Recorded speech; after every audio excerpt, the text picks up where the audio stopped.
Who were the ancient peoples of the world? And what did they know? Egyptology tells us that the pyramids were built around 2500 BC. Is there evidence that the pyramids could be much, much older? Has traditional science been able to explain why the pyramids were built? Or is it a puzzle yet to be decoded?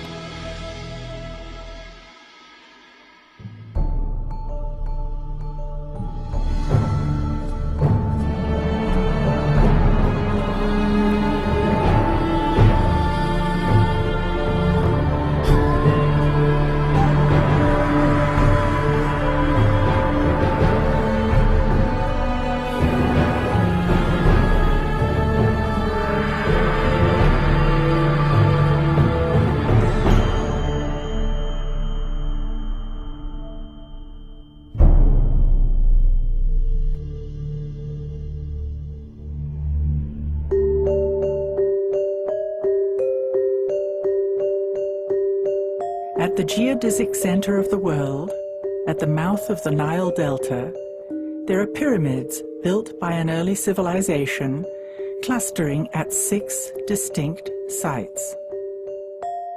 One pyramid is up a mountain.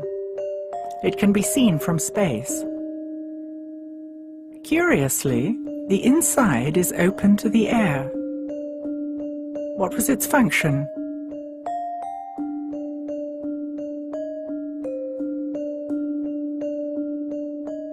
Most people are familiar with the Giza Plateau and the Sphinx, but are not aware of their connection to the other sites.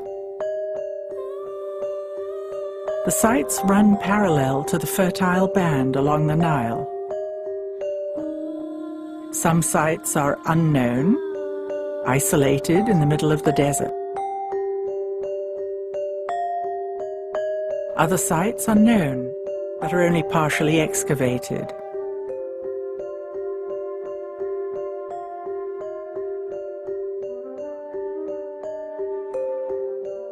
The monumental nature of the sites is hypnotic and stimulates our wonder and curiosity.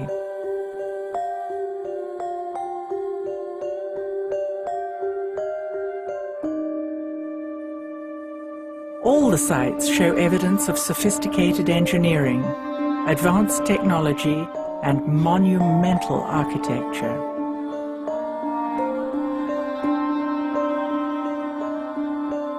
Could the ancients have had an understanding of a superior science? Is it conceivable that there's a correlation between the sky and the ground?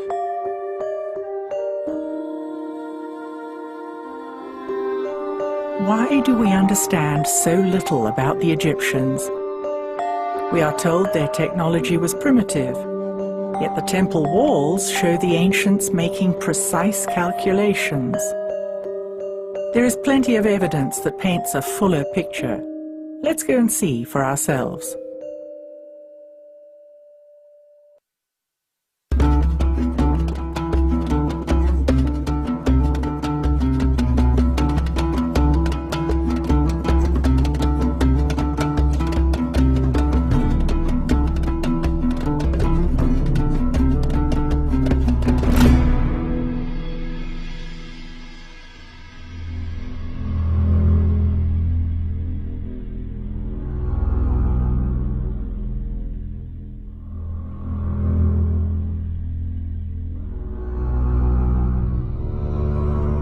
So here we are on location at Abu Raush, which is a fascinating site in that it's up a mountain. This is a pyramid like no other, open to the air. This site really debunks the theory of pulling stones with rope to get them up on top of a pyramid, in that the stone would have to come up a mountain before it went up a pyramid.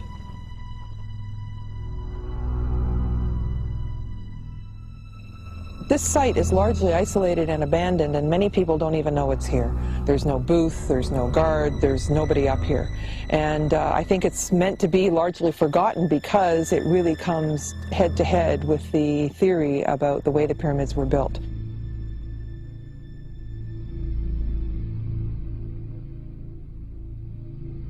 When you look around the site, you see evidence of small stones that are newer, medium stones, and then the ancient large stones.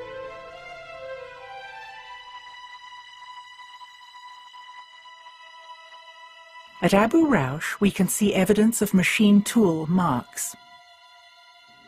We know the granite came from distant quarries. The polished, concave slabs of stone could not possibly have been made with chisels. This is not the only example of machine tooling. We're now going to go inside the pyramid. We're walking along this ledge. And what we'll see is there's a passageway here that goes down into the pyramid, even though it's open and exposed. So let's go down.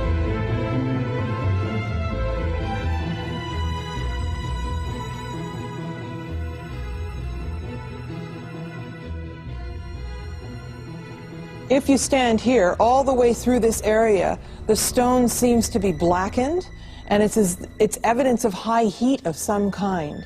I tend to think this was going on during the ancient times, but it's still very curious. There's a pit here, and the stone's obviously broken, and I think that they were heating something.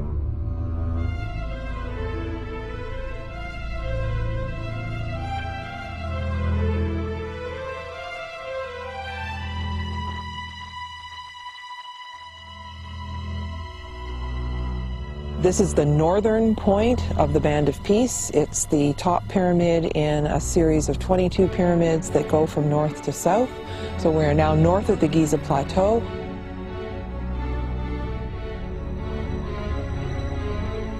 As you can see on this map of the Band of Peace, all these sites trace the shape of the River Nile. A new theory suggests that the Nile once flowed right in front of the pyramids, and the causeways of all the sites touched the river itself. Considering that the Nile is the lifeblood of Egypt, just as rivers all around the world are vital to the cultures living by them, it seems obvious that important sacred structures would be built directly on the river, not 8 miles away from it. How long would it take this river to migrate 8 miles? Looking at geological time provides yet another clue to finding out when these magnificent structures may have been built.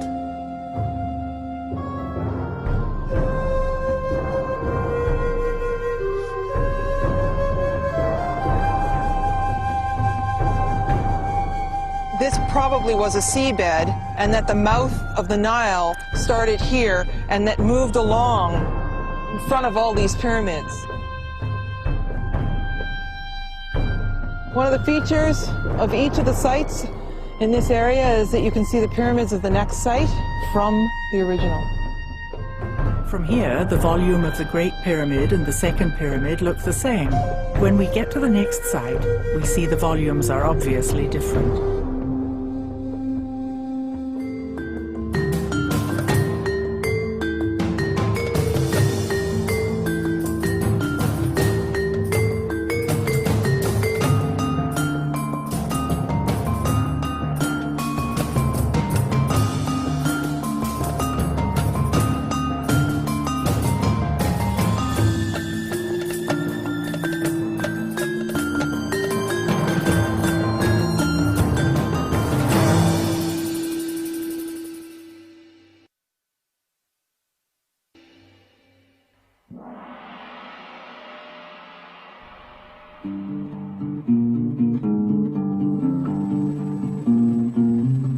It's hard not to be amazed by the pyramids of the Giza Plateau. The Great Pyramid covers 13 acres.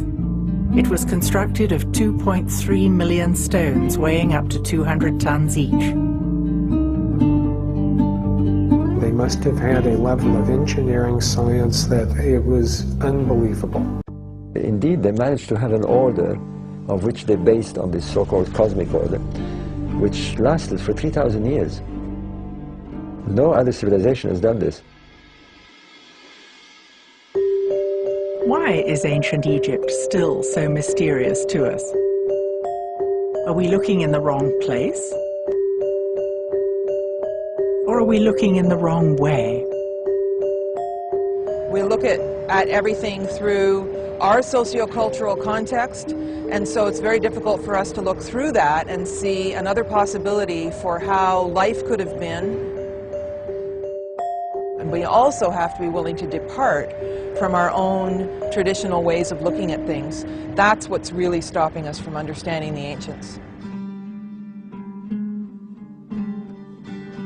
We may need to reconsider what we've been told and what we think we've seen.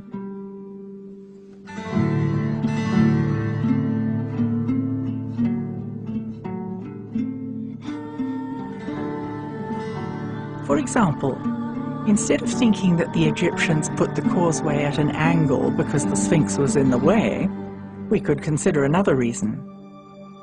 At summer solstice, the sun rises along the causeway in front of the Great Pyramid and moves across the sky, setting between the Second and the Great Pyramid, making it hotter in summer. In the winter, the sun rises in line with the Grand Causeway by the Second Pyramid and sets between the Second and Third Pyramids, making a short trajectory, resulting in cooler weather.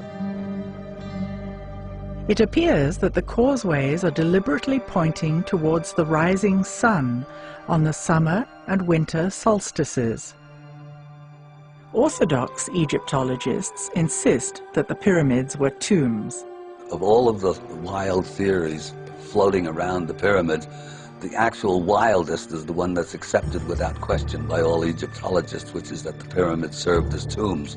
All of those concepts about it being a tomb are nonsense. Of all of the theories for which there's zero evidence, that one has zero squared evidence. In fact, I don't even think there's good evidence that it ever was a tomb for any pharaoh whatsoever. I mean, it's obvious we don't find mummies in the pyramids. There's no question you can bring up that isn't debatable.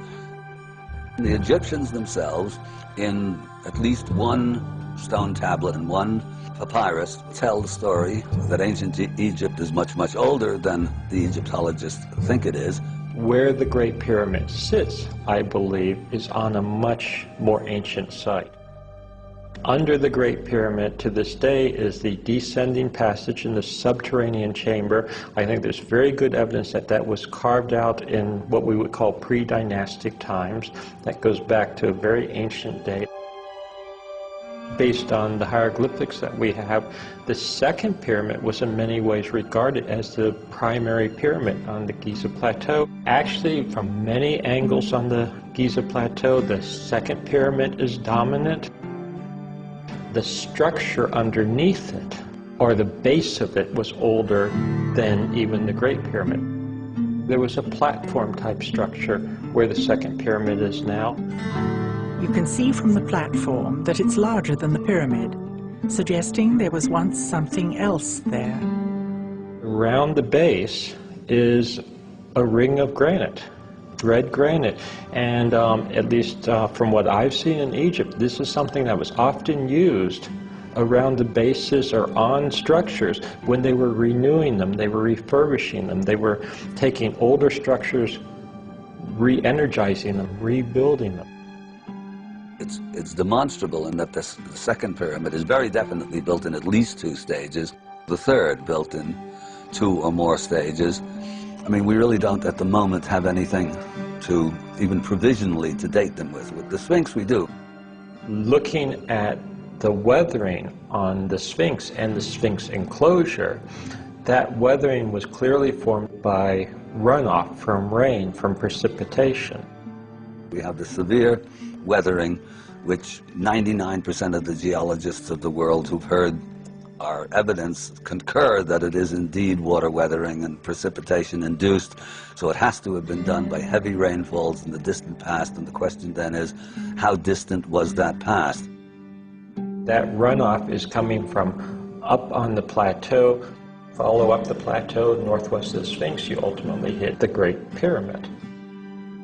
The natural topography is the water would run down the back of the Sphinx enclosure, and that's where you see the greatest amount of water precipitation weathering. To have that surface hydrology, you need to have the plateau relatively intact.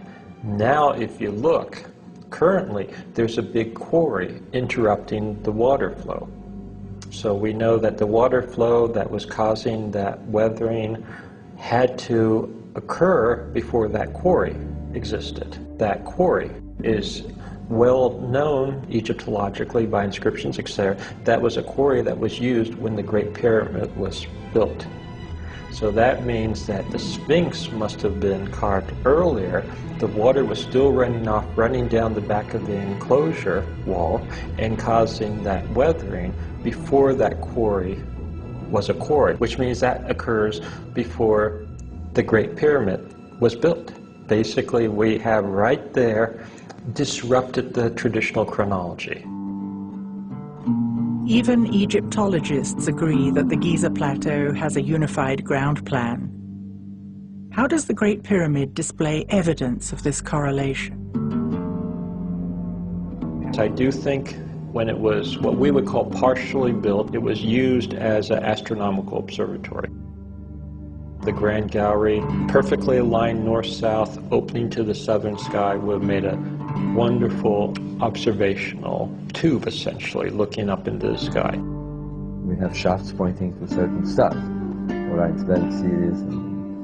We know the stars because they're mentioned in the text.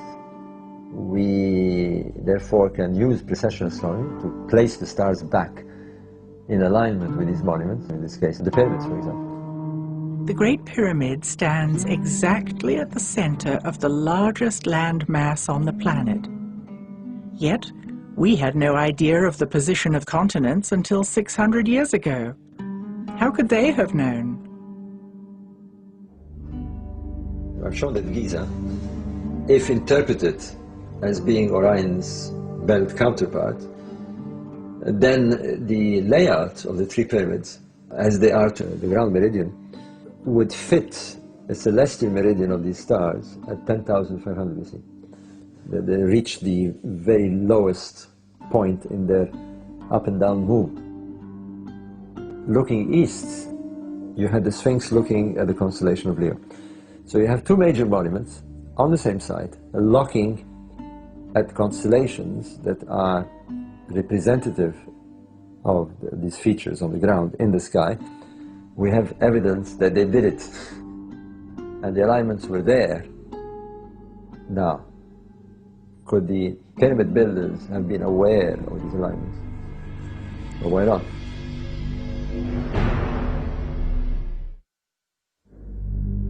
With this evidence, it would seem that it's time to rethink what we've been told.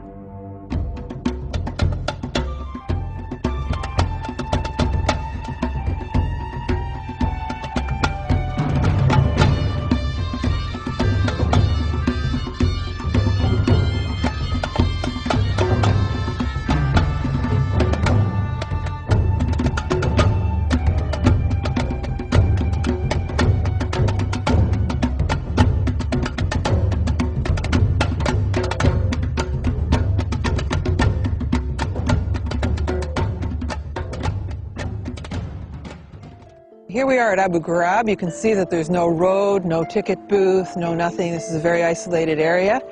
And we're going to walk through a mango grove. If you were to get on a camel and ride south from Giza Plateau, you'd come up over the sand dune and see these other pyramids. So as we approach up here, you see a pile of rubble, but really what it is the base of the largest obelisk that ever was in Egypt.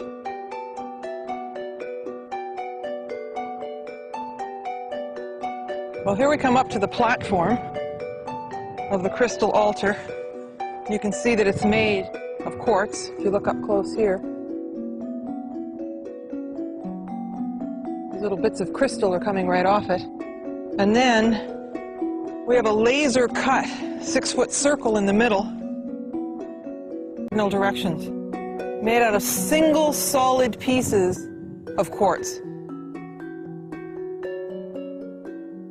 So here we have some stone basins that were found by Sir Walter Emery years and years ago, and the Department of Antiquities lined all these up with the idea of maybe bringing them to the museum, and they really didn't know what to call them or what they were, so they just decided to leave them here, and they've been here ever since. But if you look at the features on these, they're actually made out of quartz crystal. We'll look up close at some of the places, but when there's little fragments that break off, it's actually a hunk of quartz. And there are these little holes inside, and they say that they were for animal sacrifices and the blood would drip through. I don't know. I really don't think that's what happened. No one has ever come up with a theory that satisfies me about what they're for. Is there anyone who knows more about this area?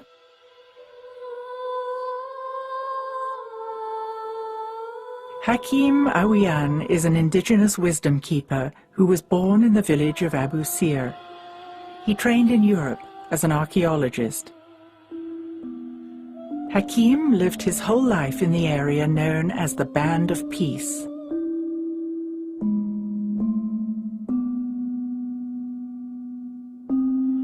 The Giza Plateau was his front yard.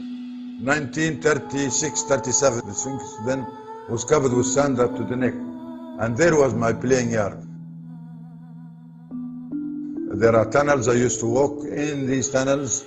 In water, I used to crawl sometime because it's narrow. At Abu Jarab, we have a crystal altar, a round disc in the middle of four, a symbol of Hotep, and the word Hotep means peace and food. This round disc, it's a lid on a shaft about 180 feet deep to the level of the ocean. And that is still running water in there, and you can feel it while you're in the area. These instruments were not found in a line like you see today, it's 9 of them, but they found around the area. And there is still some more to be found. And then we have oldest obelisk located in Egypt. Next to that altar, what's left of the what you call hieroglyph writing, that is Sufi writing.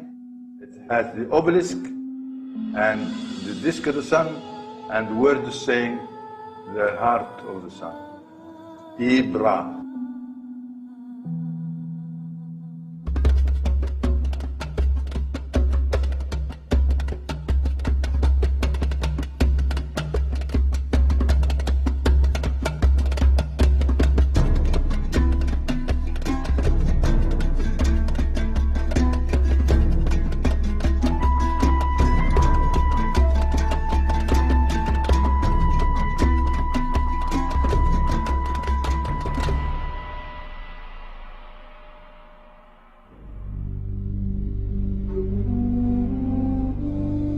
Arriving at Abu Sir, we can imagine the ancient priests and priestesses who trained as high-level initiates here.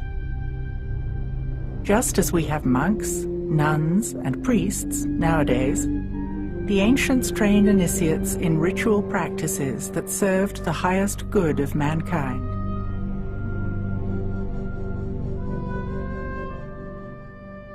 Here we are at Abu Sir, and it's very obvious. You can see the old riverbed. You can see the pyramids of Saqqara and the pyramids of Giza from here. But more importantly, you can see the old causeway, and you can imagine that boats used to come along the river, and then the high-level initiates would just step off the boat and walk up the grand causeway and through the pillars into the temple, which is in front of the main pyramid. Spiritual connections would nourish the initiates, instilling a sense of peace and purpose. These elegant columns are carved from solid granite. There's something about these black floors that you just imagine them being polished, and the beauty in here.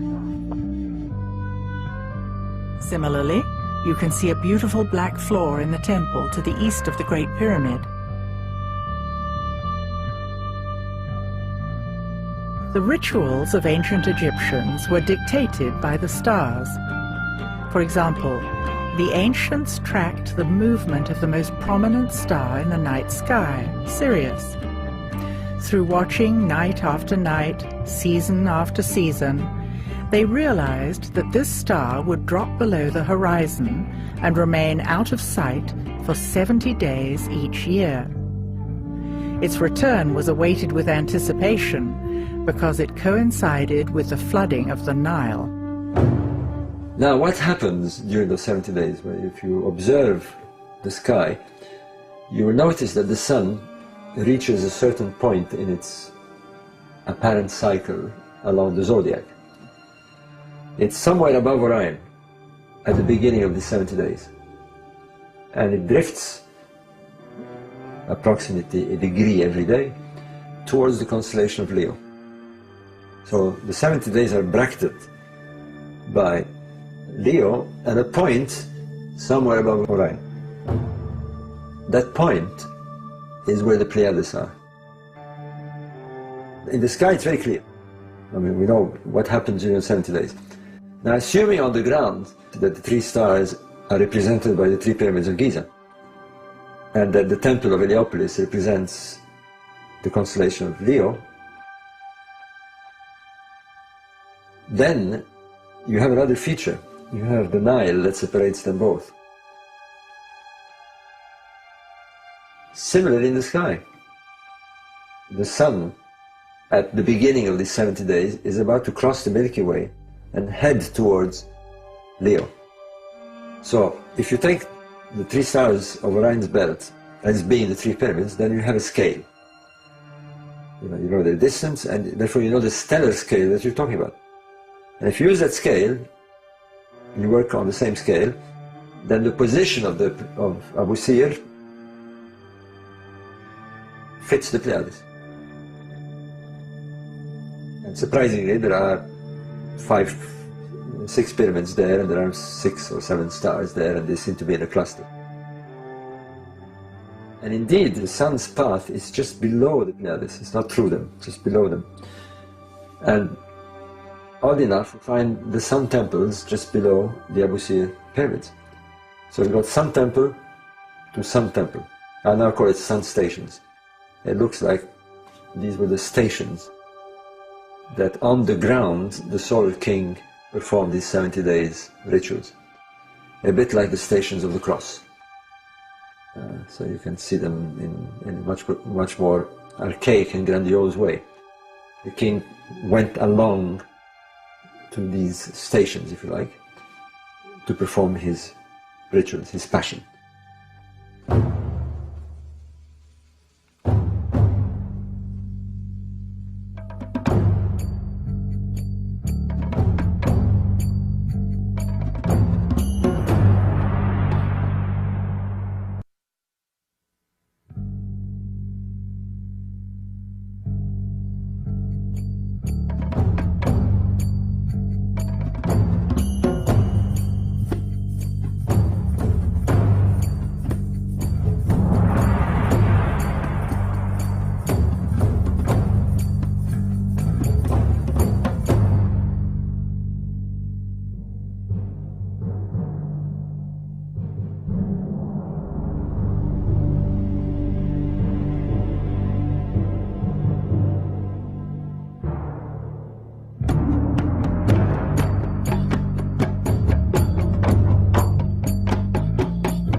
Here we are at Saqqara. This is the famous Step Pyramid of Djoser. Djoser is a title to the king of the 3rd dynasty, 2900 BC, roughly, said the books. The Step Pyramid is located in a big courtyard, much older than the pyramid itself. And you can compare yourself with the same eye. You look at the pyramid and you look at the wall, you can see the difference. These chunks of stone in front of Hakim are quartz crystal. Then it reflects the crystal tile on the ground. This is what's left of it. This has been quarried by the natives in the area in the 17th century.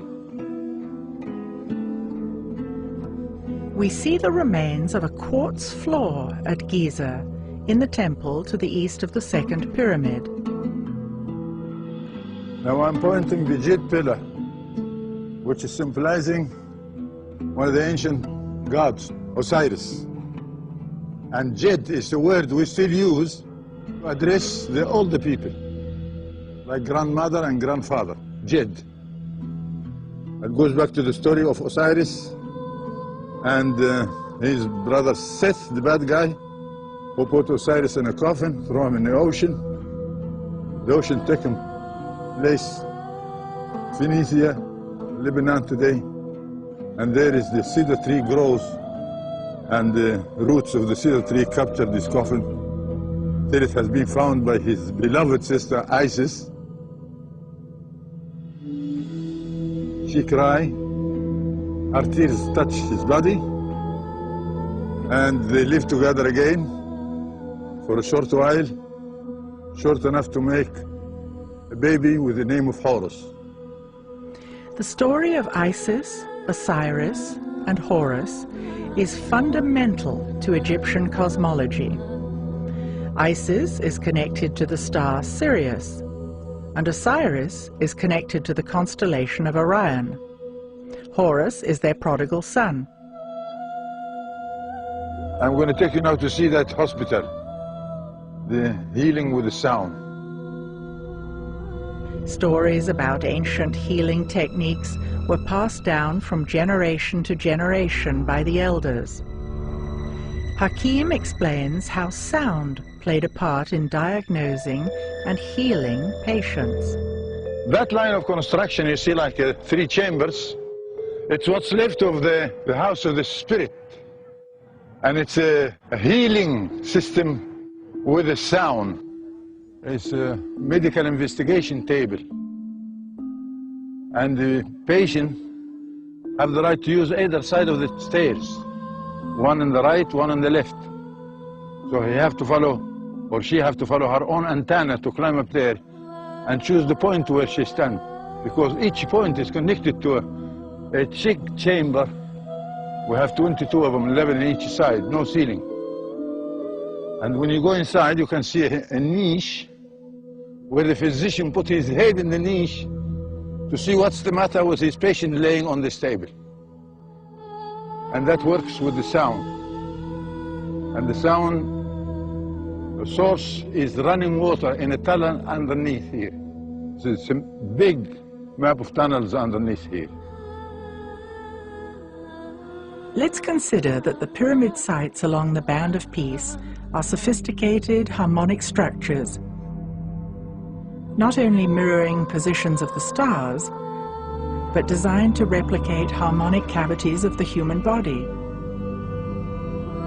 It seems that the chambers in the pyramids are harmonically tuned to a specific frequency or musical tone. Sound healing techniques were used to restore the patient's body to the correct harmonic within. This is the view of Abu Sir to the north of Saqqara, and here is the view of Dashur to the south.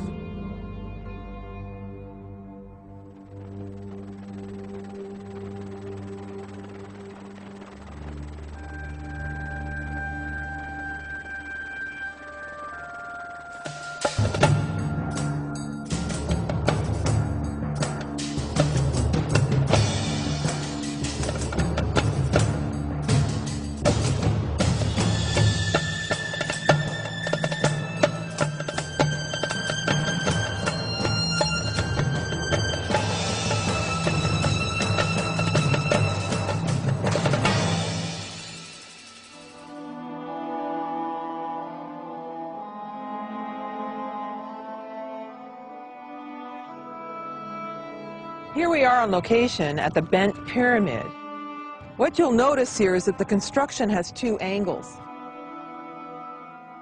Traditional Egyptologists will tell you that the Egyptians were practicing building pyramids, and they started building at one angle, then changed their minds partway through. This is the kind of thinking that paints the ancient Egyptians as infantile and misguided. But is there another way of looking at it? We call these constructions at that area in Dahshur related to king called Sneferu. At Dahshur, there are 3 pyramids with 3 burial chambers in each, 9 in total. Traditional Egyptology tells us that the entire site was built by Sneferu. If the established story that the pyramids are tombs is correct, why would Sneferu have needed so many? Sneferu would have had 9 different possibilities and options for where he would have been buried, which again is illogical. So this comes back to the fact that understanding the Egyptians in terms of traditional Egyptology means that they were misguided and illogical. I don't think this was the case. Now, when you come to the word Sneferu, sin means double. Nefer is harmony, so it's double harmony. It's not a name of a person, but it's the energy we get from these constructions. Let's consider that the pyramid sites along the Band of Peace are sophisticated harmonic structures.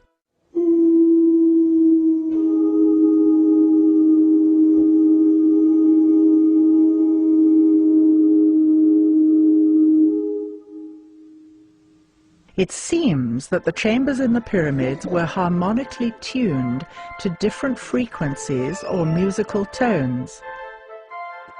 The big pyramid, it has 2 chambers for 2 different sounds. Each chamber in each pyramid, then, could be exemplifying sound technology with distinct tones, creating huge fields of harmonic resonance.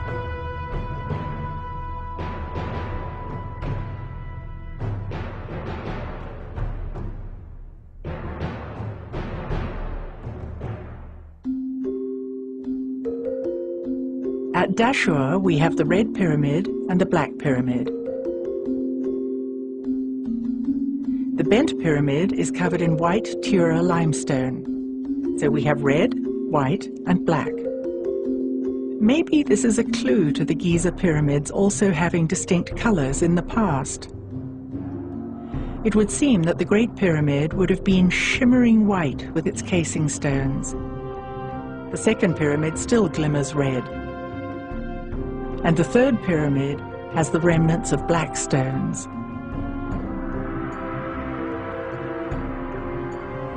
This is the old riverbed where the Nile flowed in times past. Here is the Black Pyramid. Egyptologists say the pyramid builders were experimenting and they miscalculated, so the pyramid broke apart. Could there be a different explanation? Another pyramid with similar construction, 100 kilometers south of the Band of Peace, is known as the Maidum Pyramid. Today, when you walk around Maidum Pyramid, you will find out that on the ground is a coat of black color flint. And the evidence is this. When you pick up one of these flints, you see it's black at the top and the bottom is a different color. And there is a catastrophe happening over there. I want you to look at the ground. You can see a coat of smoke affect the flints on the ground. Maidum is not the only place that looks as though there was an explosion. Look at this giant crack in the solid stone of the Red Pyramid. It would have taken a huge force to crack the solid rock. There is a crack in the subterranean chamber in the Great Pyramid. And there is another one in the Grand Gallery. There are weird chemical burns in the Red Pyramid. What could have caused these? Old photos of the King's Chamber in the Great Pyramid show the stone as black. The room was cleaned and restored, and now we can see the walls are pink granite. The granite sarcophagus has a broken corner, and the wall next to it has a giant crack. The granite sarcophagus has a broken corner, and the wall next to it has a giant crack. What kind of force could have caused this? Is the Department of Antiquities erasing evidence under the guise of restoration? Where did we get the history of Egypt? Herodotus was a Greek historian in the 5th century BC. He wrote from his perspective with help from local people, and we have been repeating it ever since. It's a fake story.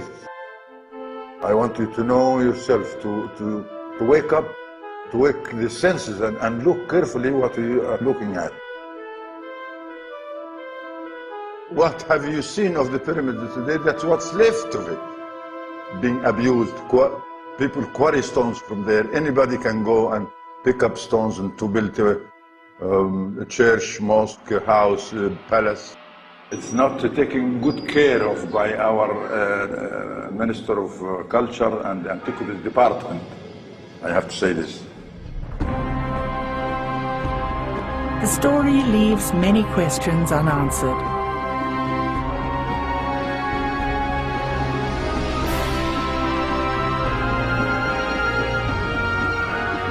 Maybe it is time we use the evidence to reconsider what we've been told.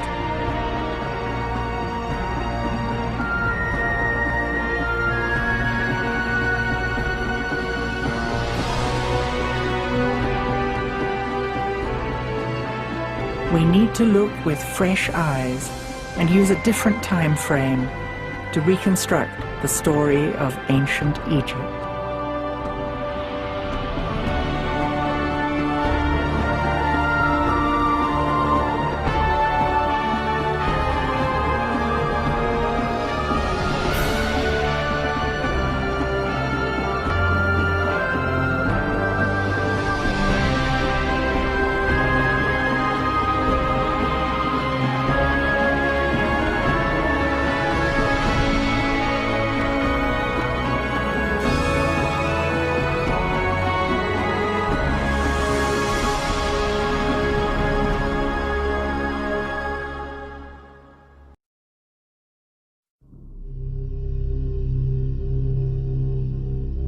We are accustomed to our own technology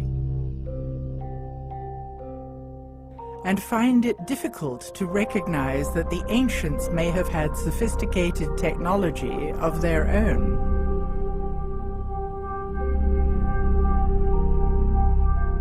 Since the technology of the ancients is not obvious to us, are we looking in the wrong place?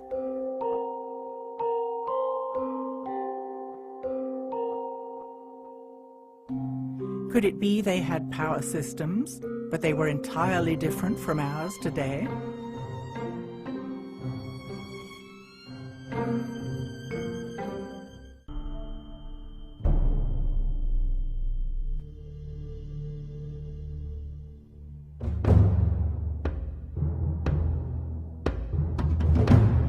Looking at the architecture of structures from ancient Egypt stimulates a sense of wonder.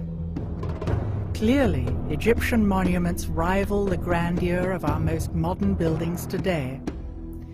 Yet we are taught to believe that we are the ones with knowledge of high technology, something the ancients could not possibly have had. As long as we think that the ancients weren't able to use high technology, then we're not looking for it. And yet, the evidence is right in front of our eyes.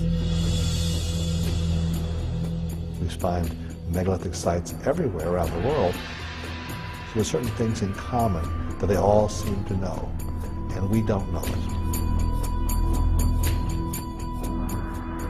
Yeah, a lot of people are trying to figure out why mankind built these structures out of these huge megalithic stones. We don't even know how to move 200, 300-ton stones very well today, let alone 4,000 or 5,000 years ago.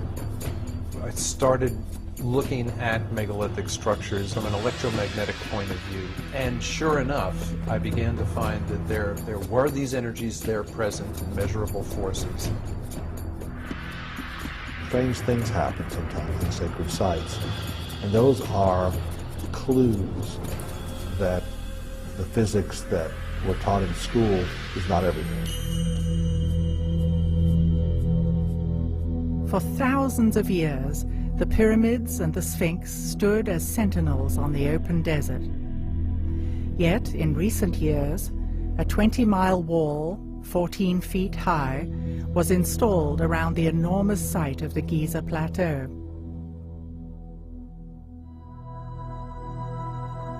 There are about 100 armed guards patrolling the pyramids at night. Applications for investigative academic research, while entertained initially, are almost all routinely refused.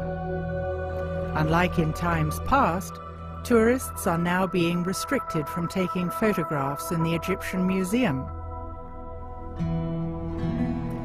The monuments of Egypt are World Heritage Sites. Why is access and legitimate scientific research being systematically restricted? Much of ancient Egypt remains undiscovered. Satellite images show traces of buried structures that are still not excavated. In the name of protecting sites, are Egyptian authorities preventing us from learning the truth about our ancient past?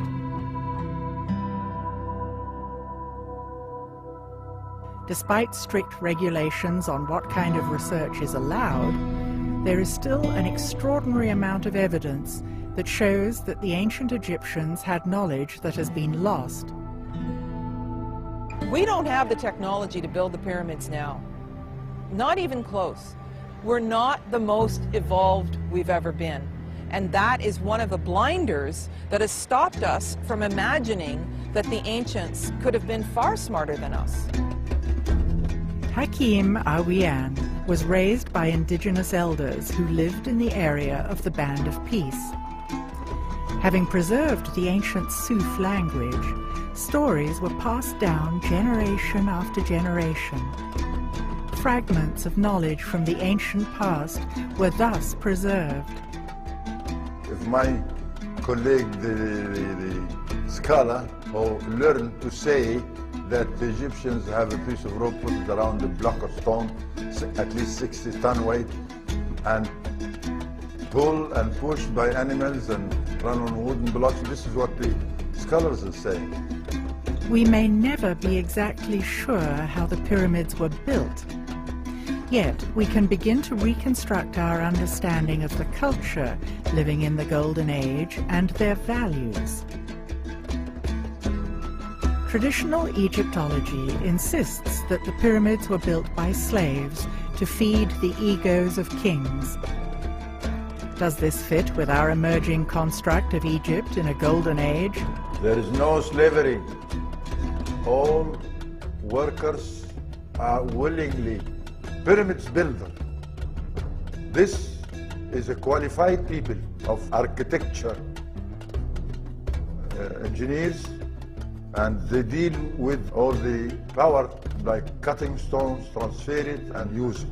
And that is clear, and not only in the pyramids, and in the temple walls, and many places you can see that clearly. There are clues throughout Egypt that point to knowledge of high technology. A fascinating thing occurred when a chunk of stone recently fell off a lintel at Abydos Temple, and controversial images resembling a helicopter and other advanced-looking vehicles were revealed under the stone. It would seem that the images were covered in the distant past when things were changing politically in Egypt. Nowadays, Egyptian tour guides are explicitly instructed not to point these out to tourists.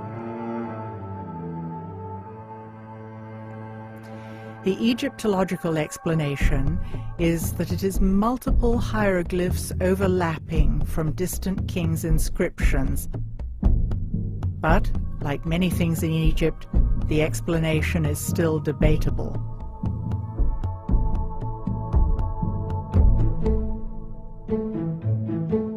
Another controversial object that Egyptologists merely deem impossible is the artifact commonly known as the Baghdad Battery, that generates a mild electrical charge. Similar ancient artifacts that match these objects have been found in Egypt. We can't say for certain, but it would appear that the Egyptians documented the existence of these artifacts as well. Recreations of these objects have been made and have successfully created electric current. Also noteworthy are strange representations of objects that resemble light bulbs, found in the crypts at Dendera. There was no natural light inside these underground crypts, but we see no soot from torches or oil lamps, the only lights we know the ancients used. Could the ancient Egyptians have had their own source of electrical power? If nothing else, the ancients had to cut, move, and lift massive stone blocks that would challenge our engineers today. What was their secret? We automatically assume that ancient structures are for ceremonial and religious purposes. Maybe the pyramids served a completely different function than previously imagined. There's been lots of speculation about what the pyramids were actually built for. The most accepted notion is that they were tombs.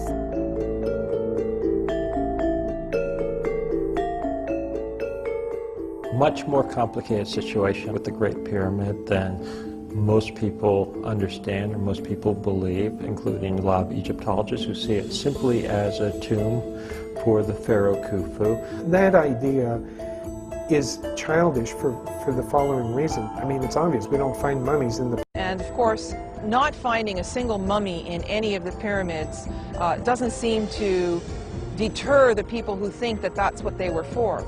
Yes, there's something that's sometimes referred to as a stone sarcophagus or copper in it, a beautiful granite structure, but that doesn't prove definitively in my mind that it was ever actually used for a tomb. It may have been used for many other purposes. Pyramids were built not as a tomb. There are some pyramids built in a different construction, like the one in Saqqara, Steep Pyramid, that is tomb. Look at the obvious difference in construction between the Step Pyramid and the Great Pyramid. The difference in style of construction would logically indicate they were built in different time frames. The buildings we know to be tombs, like the Step Pyramid at Saqqara and the flat-topped mastabas also at Saqqara, are very different from the smooth-sided pyramids at Giza and Dashur. Typically in Egypt, older constructions are built of larger stones. New constructions are built of smaller stones. Also, in archaeology, older structures are deeper. Newer structures are found closer to the surface. Every other tomb that has been found is highly decorated with names of the occupant. The inside of these pyramids seems solely functional and not decorative at all. But if we stop all together and say, okay, if they weren't tombs, what were they? What are the biggest structures that modern man builds on the planet? The biggest, most awe-inspiring structures we create are hydroelectric dams. Why are we willing to invest such awe-inspiring amounts of labor and effort in constructing those? Because we know we're going to get a very valuable physical return in the form of electricity. And by comparison, I wonder if the ancient megalith builders weren't willing to invest such staggering amounts of resources by even smaller populations because they knew that they could get something very physical and worthwhile back from it. People are fascinated by Egyptian monuments. and some report the energy is palpable at these sites. Is it possible to confirm this energy through scientific means? What I've been finding in the last 20 years of research, a lot of experiments have been done that show that there's a certain type of energy that does not exist in our current science. It's unknown with our current science. We call it subtle energy. Well, this is a whole new trend of thought in looking at ancient structures, that maybe the ancients understood subtle energies. So this appears to be a technology that may have existed in megalithic societies. You know, these societies that built things out of big stones. It makes sense that you could motivate an entire population to invest so heavily in building these structures, I think. And I don't mean to say by any means that this is the only purpose of the megaliths, but I think it's pretty clear that it's at least one of the primary or one of the important purposes for building these structures. You find megalithic sites everywhere around the world, and there's a tendency to make circles or certain types of formations. Megalithic sites occur all over the world. Is their placement random, or does the location of these sites reveal yet another hidden layer of ancient knowledge? One thing I found looking at different megalithic structures over a few continents in numerous places around the world, overwhelmingly these places, the pyramids, the Stonehenges, etc. of the world, were placed on ground where an unusual type of geology naturally concentrates the regular daily natural electromagnetic fluctuations that occur everywhere on the Earth each day. You go into England, for example, the ley lines that cross England, the Michael line, which is hundreds of miles long, that crosses England, that carries this energy along that line. It will therefore generate electric currents in the land called telluric currents in the straight geological sense of that word. And those occur everywhere on the planet. We know that this ley energy, this subtle energy, passes along these lines. There are certain special types of geology that will magnify those several-fold. And that's where we found the megalith builders preferred to put their monuments. And typically where lines cross, where you have more than one line intersecting, temples were often built.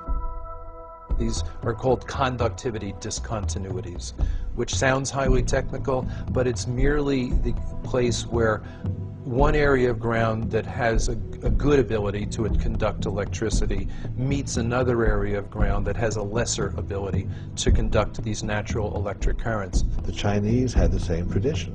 They call them dragon lines. It was illegal for a commoner to be buried on such a line.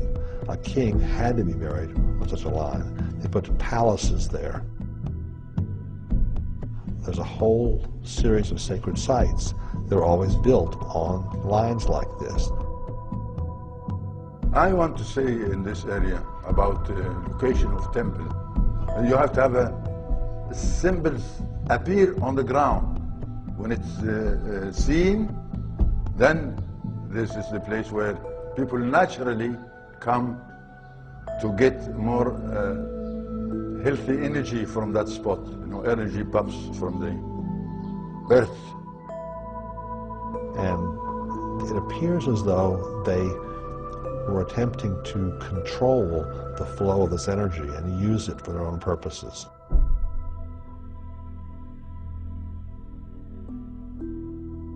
The key hours, unfortunately, are the pre-dawn hours. If you really want to study this, you've got to get up at 3 and get out there very fast.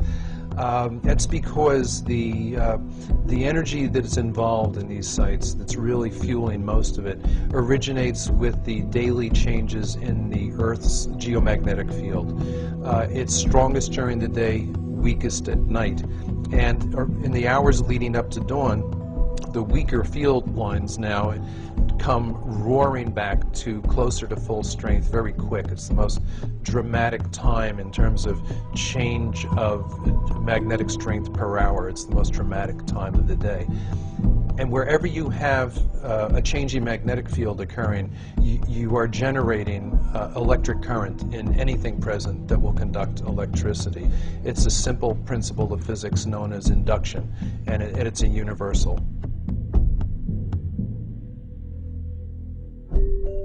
Normally, in everyday life, we don't ever see large concentrations of this energy. Normally, it'll show up at, say, mountaintops, at sacred sites. You'll feel a certain calm, a certain peace. Sometimes people in those places report mystical experiences. They'll see into some other dimension, okay? They'll see into some other time. The Chinese have known about this for a long time, and they call it qi. The Hindus, in their ancient texts, call it prana. And the yogis, that maintain a very ancient tradition, use it. It affects a variety of different processes. Electricity, magnetism has a strong effect on that. So it modifies all the other laws of physics. When you look back on how sacred sites were chosen and buildings like the pyramids were constructed, the suspicion arises that they understood quite a bit more about this stuff than we do, and they may have been using it in their engineering. Then the megalith builders designed these structures and then built them in such a way as to further concentrate those energies. So they definitely seem to have known what they were doing. We are not used to things built out of stone being high technology. It is clear that several different kinds of stone from a variety of sources were used to construct Egyptian monuments.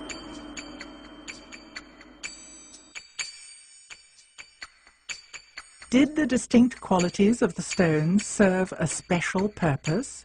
What I do find fascinating is that the core of the pyramids, at least at Giza, are made out of one type of limestone. Now, it is the limestone that was closest, but it also happens to be the type that's called dolomite because it's got a high magnesium content. And the whiter Tura limestone, which, granted, it's whiter and it's prettier and all that, but it also has almost zero magnesium content. And therefore it's a much poorer conductor of electricity. It's closer to a pure calcium carbonate, which is what all limestone is. And pure calcium carbonate conducts electricity much more poorly than dolomite does. It's interesting to me that those outer stones were the ones that they cut so precisely that all these thousands of years later you still can't get a razor blade between them. Because basically what we've got here is we've got a situation with a highly electrically conductive core of those pyramids wrapped in what is effectively a very effective insulator. Why the granite in the passageways, you know?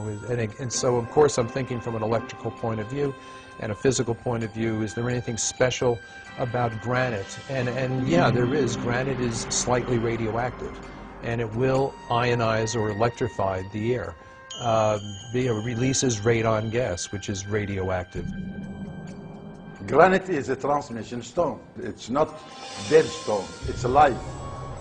So you have these sealed shafts with granite linings, and I wonder if it wasn't designed to keep an electrical charge present in those shafts.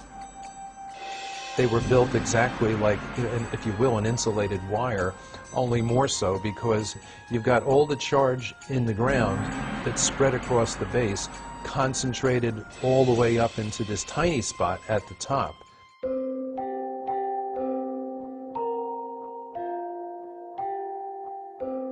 We find similarities in three different constructions. The one at Giza here, Valley Temple, and one at Abydos, and another one abroad in England, the Stonehenge.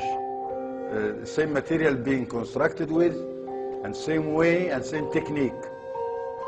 But the construction there, it's built in addition to have the water, because it's water bed. It's a huge water bed, and it's still working, still producing water. In Egypt, you do have a similar situation to England in that you have limestone aquifers under the monuments. An aquifer is an underground layer of porous, water-bearing rock. Water flows through the aquifers as rainfall, or when rivers and lakes flood, the water drains into them.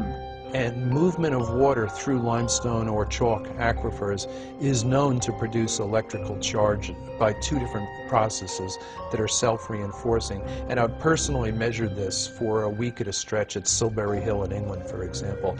Right before and after thunderstorms, as the water is sinking into the ground, we measured the increase in ground current, the change in the magnetic field as that happened, etc.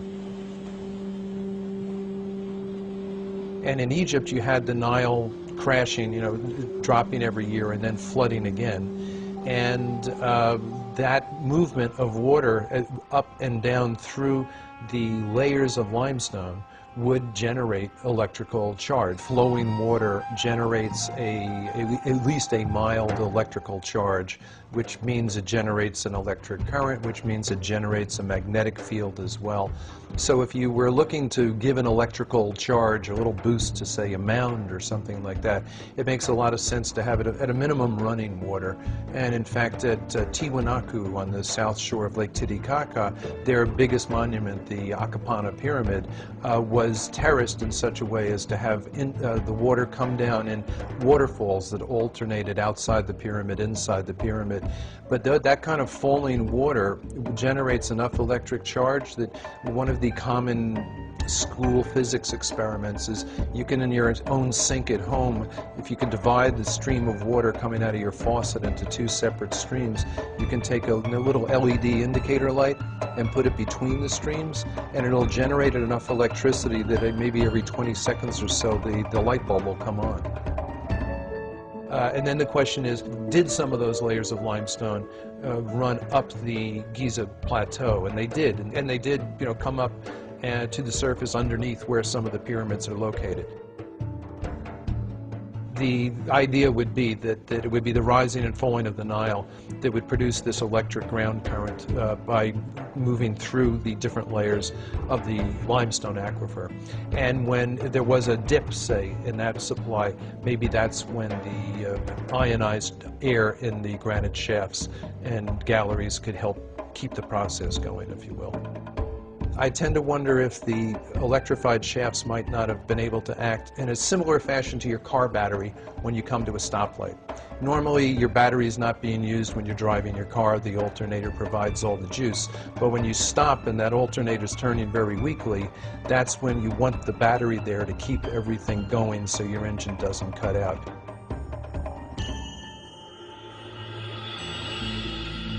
So you've got this concentration of negative charge from the ground at the peak of the pyramid or mound, and a concentration of positive charge above it. And if those two become strong enough, you can start to get brush discharge, which would mean it would glow, like ball lightning, for example.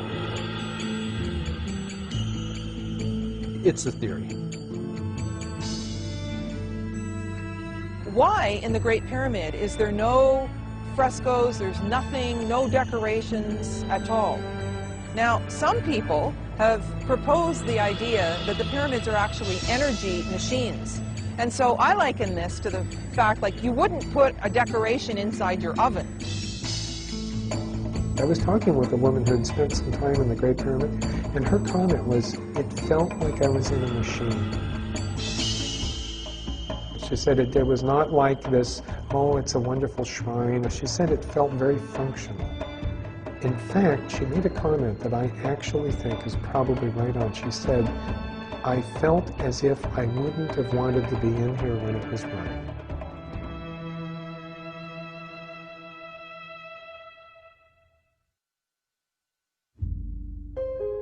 Invisible, subtle energy occurs around us all the time and is measurable by science. We had noticed a lot of people showing us photographs from megalithic sites that disproportionately often seem to have these balls of light in there, usually flash photos. Orbs are often written off as dust or other particles in the air, but that does not change the fact that they seem to occur more often in particular places at particular times. At Tikal, at the top of the most energetic pyramid that we found down there, We took a lot of flash photos during the course of our 8-hour stakeouts, which would run from roughly 3 a.m. till 11 a.m. And on the pyramids that were electrically dead, that had no juice, nothing going on, which were the big fancy ones, but the most recently built ones, we would take photos and find out eventually when they were developed, no orbs, no glowing balls of light. But on the oldest pyramid down there, where we did work and got all kinds of results, that was 1,200 years older than the big fancier ones. In that case, the photography we got back from our own simple flash cameras, they were literally choking the screen with these balls at the period at which the air had its highest in electrical charge. And on the strongest day down there, I was recording electrical charge higher than I've recorded even in thunderstorms back home. We don't know what orbs are, but our personal guess is that they're balls of ionized or electrified air that will tend to hang together.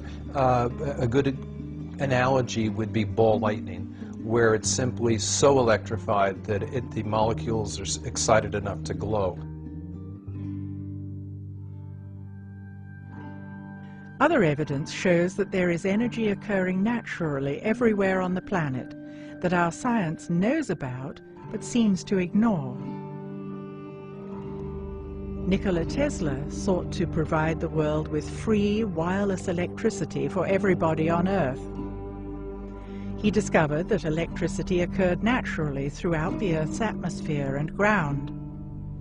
The telluric currents in the ground that John Burke discussed, and the electricity present in the ionosphere in the atmosphere, which is ionized by the sun. He also created and developed ways to harness those energies.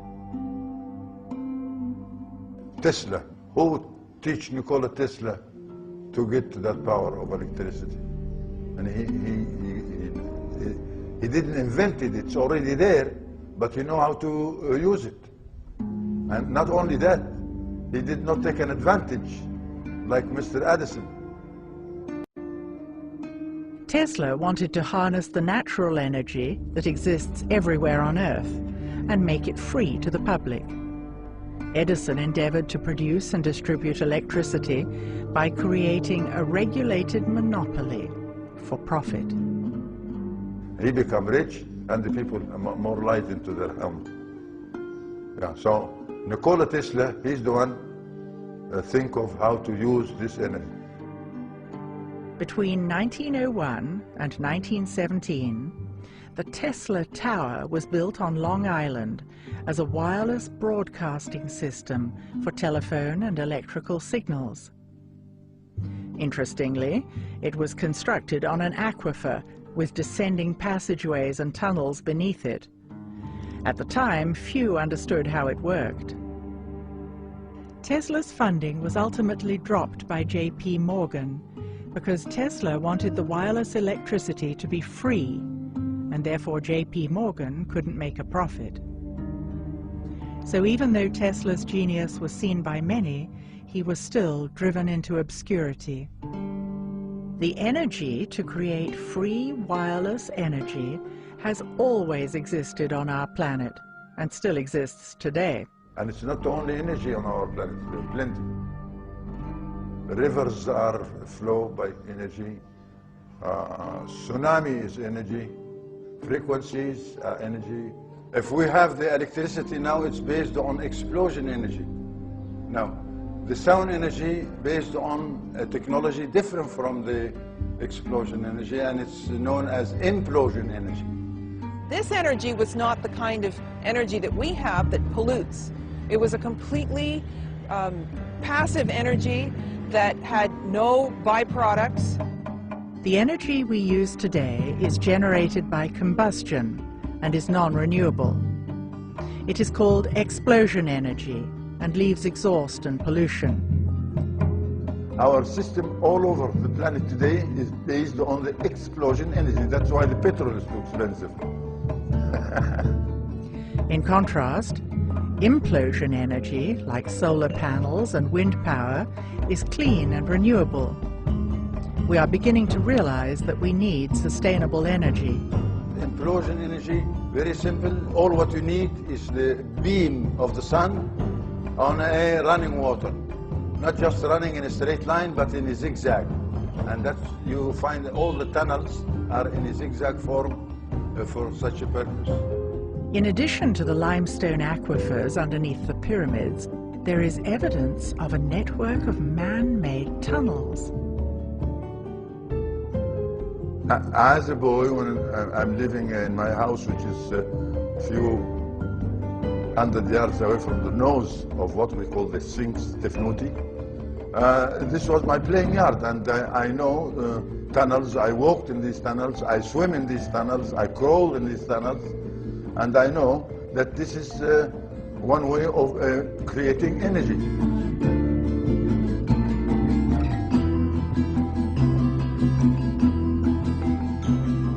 Now this is cost nothing. I mean, all what you need is a beam of the sun reaching the running water underneath the tunnel, and you can see that there are many openers in each tunnel permit this sun beam reach the water. And when it does, then the energy is there. Energy is not just to run your car, or it's run the people, feed the people.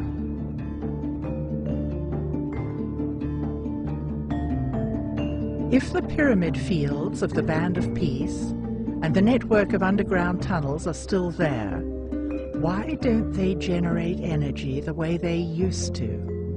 In the condition of the pyramids now, stripped of those smooth insulating outer casings, it's going to leak electrical air about as well as a car radiator radiates heat. I mean, it's almost perfectly designed to weaken that, and yet still you get these reports of people like Siemens, who was one of the pioneers of electricity, and he's an Englishman. There's even a unit of electrical, I believe, resistance named after him called the Siemens.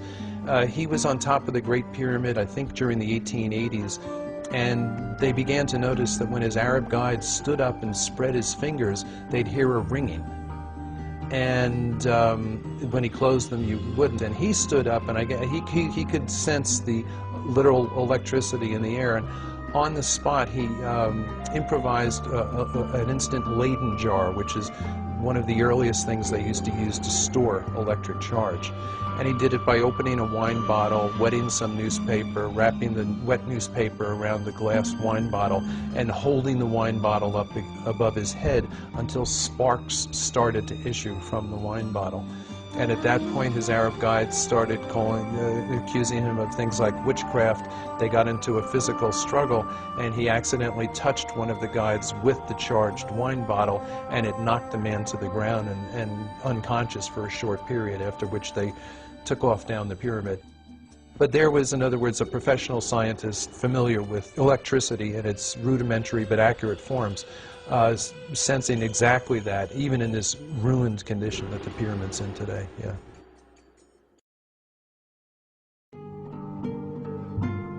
If you come to the Egyptian Museum, there is an item over there known as the schist disc, found by Dr. Walter Emery, and he said, or he thinks that it could be a vase for a lotus flower.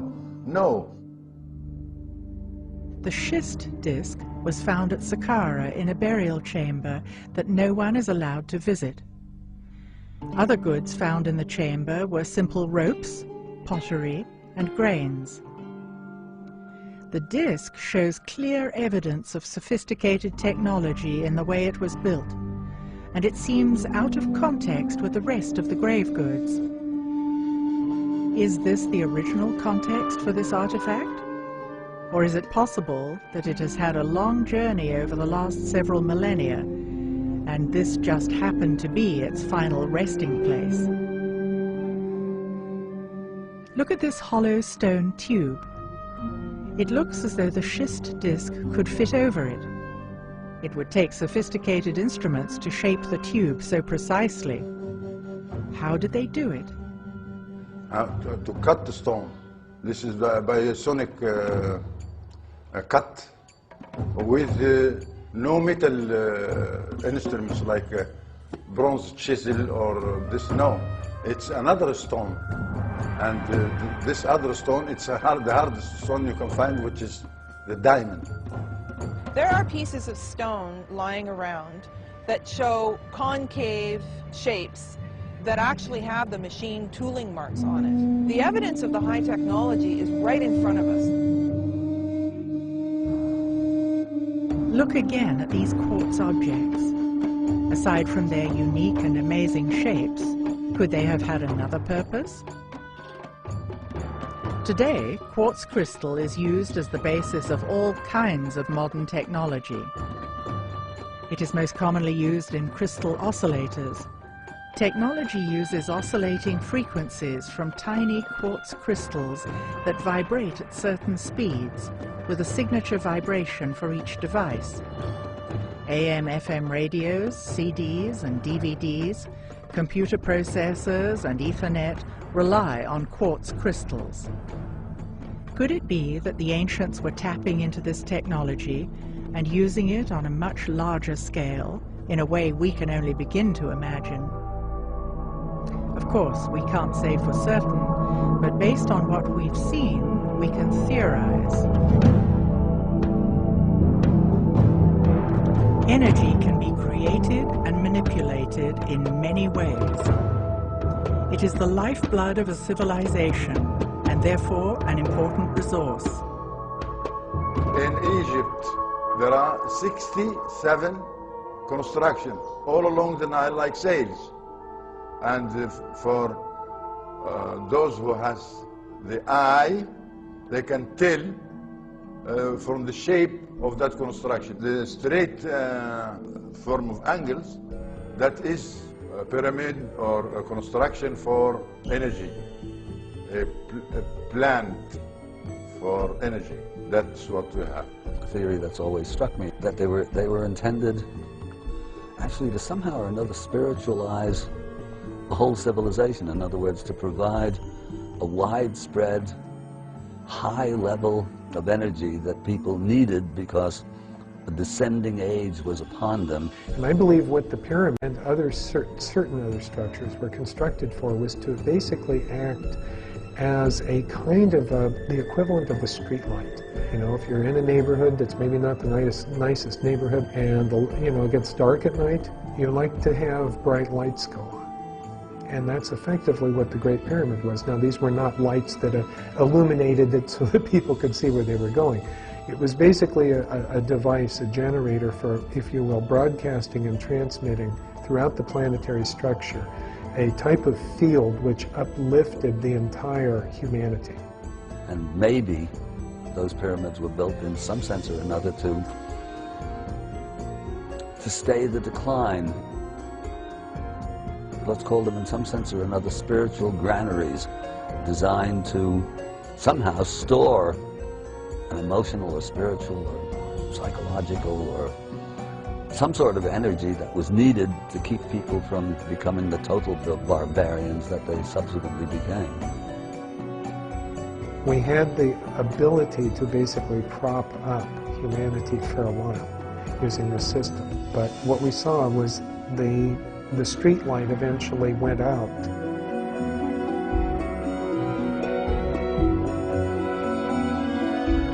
The original knowledge got lost, and the later builders were building them out of ego. They were monuments to the king, if you will, but they were no longer engines that could help feed their people. Catastrophes around the world damaged, or if you will, decommissioned some of these sites. So some of them went offline, just like a power plant going offline. I tend to wonder if the few people who knew the secrets to the energy connection with those pyramids didn't die off. If it was a thin chain of, for example, a shaman to his apprentice, and if the wrong people get killed at the right time, that chain is broken, that knowledge gets lost. As long as we think we are more advanced than we've ever been, we are blind to technology based on subtle energies. It's not fair also. It's not fair to deny what you can see and touch by your own hand. This is all needed, a technique, and we have that technique still. but nobody wants to listen.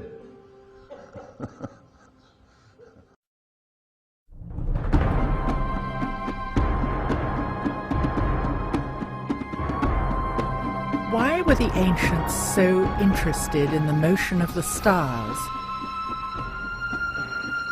Why was cosmology sacred to the ancients? Pondering the history of ancient Egypt, we typically think of the mysteries of the pyramids and the grandeur of the temples. But where did it all start? Do we know how long ago the ancients began tracking the stars? Could there be lost worlds buried beneath the sands?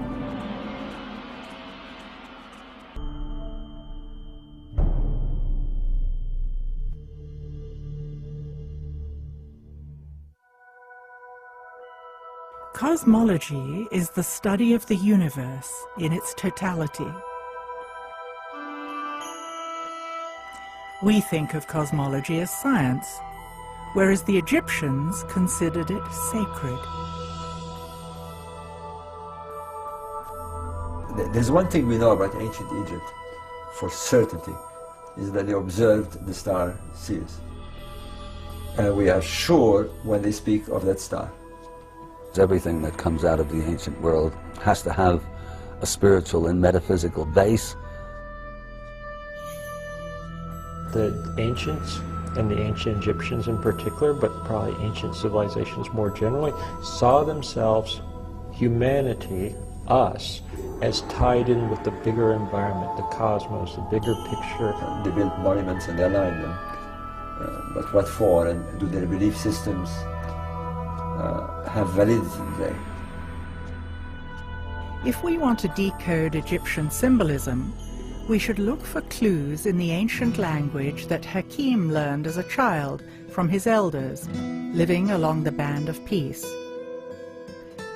Looking at the many images left by the Egyptians, we have assumed that they were obsessed with death.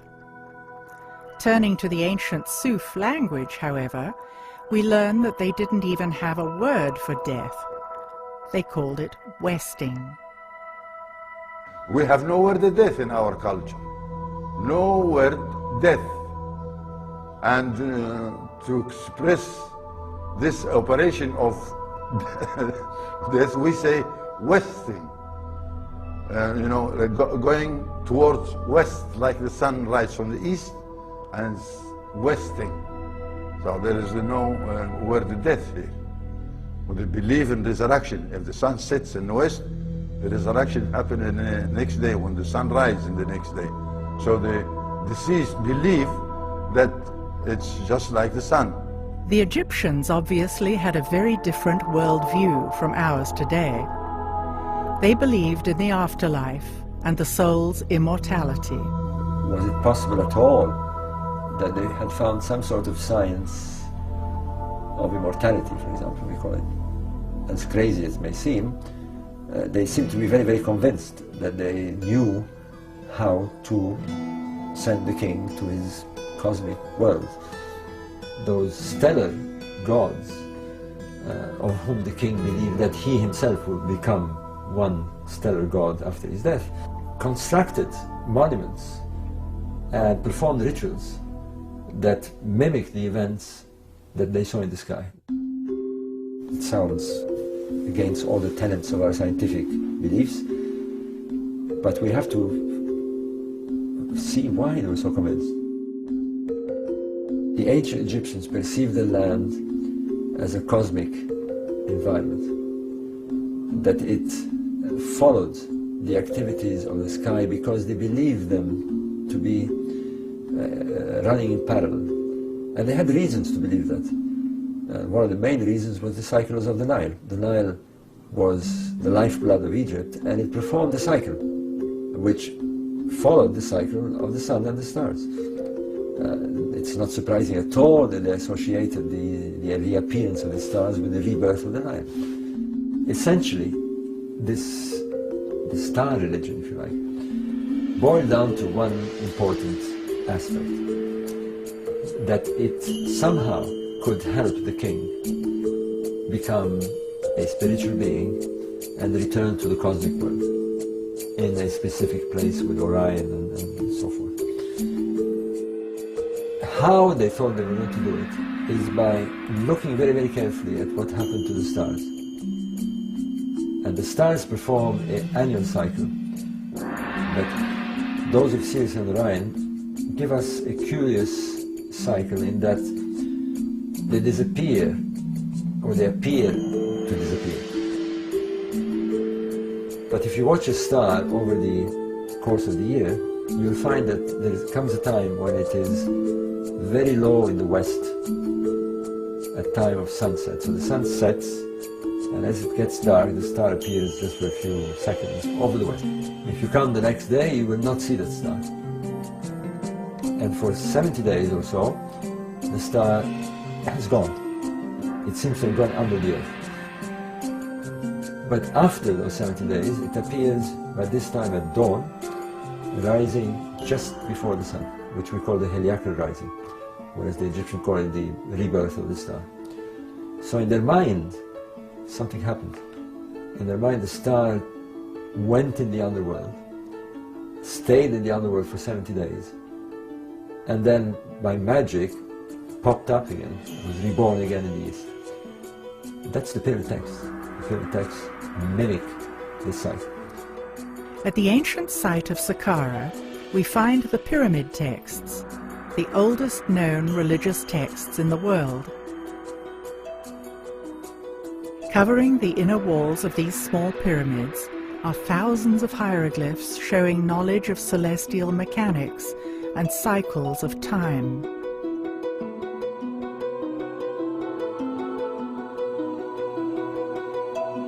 Although we've come a long way in our understanding of hieroglyphs, it is possible that many layers of meaning in the symbols remain hidden. Until now. When we approach hieroglyphics, we do so from our own point of view, and we assume that the letters of our alphabet correspond with certain hieroglyphs. There are 4,000 Egyptian hieroglyphs, but only 26 letters. In order to crack the code, we need to open our minds to different levels of meaning. I think it's just familiarity with the way modern languages work. No one expects that a word would work differently. Our mindset is that a letter is the carrier of a phonetic value and that a word is the carrier of a concept. To understand the Egyptian words, you have to start from the approach that the letter is the carrier of the concept and the word is an extended sentence. There are nuances of meanings to the words that you don't get if you don't understand what the individual glyphs mean. For instance, there's an Egyptian word that is translated as diving duck, but when you read the glyphs it really reads pool of water, place of diving duck. In 1822, French scholar Jean-François Champollion and British scientist Thomas Young deciphered the hieroglyphics from the Rosetta Stone. The stone was created in 196 BC. It showed the same text in hieroglyphic, Greek, and Demotic Egyptian on the one tablet. Scholars have used Champollion's translations as the basis for deciphering hieroglyphs. Could Champollion have missed subtleties or even withheld some information? One biographical study of Champollion said that he delayed for a very long period of time before producing his translation because, in the words of the study, he clung stubbornly to the idea that an Egyptian glyph might mean something more than just a phonetic value. Laird Scranton is a computer software engineer who has interpreted a new aspect of hieroglyphics. Basically, Egyptian hieroglyphic words work more like an acronym in English, like the phrase FYI or an acronym such as CIA or CBS, where anyone who reads English understands that you don't try to pronounce this word. This is not a word that you're going to read for its meaning in terms of the letters all put together. It's one letter at a time, stands for one word at a time, and you put the words together to get the meaning. If we think of each hieroglyphic word as an acronym, rather than having a phonetic value, a new layer of interpretation appears. Hieroglyphs reveal in symbolic terms the way the ancient Egyptians thought the universe works. I can show that certain key glyph shapes came out of cosmology, which describes how the universe was created. Okay, and because the shapes came out of cosmology, it makes sense that the meanings that attach to the shape are associated with cosmology also. They would have meanings related to the creation of the universe. Once you agree that the sun glyph means what it means, and that's all traditional meanings, it's hard to argue that the word month doesn't say the moon makes an orbit. Or it's hard to argue that the word year doesn't say time of the Earth's orbit around the sun.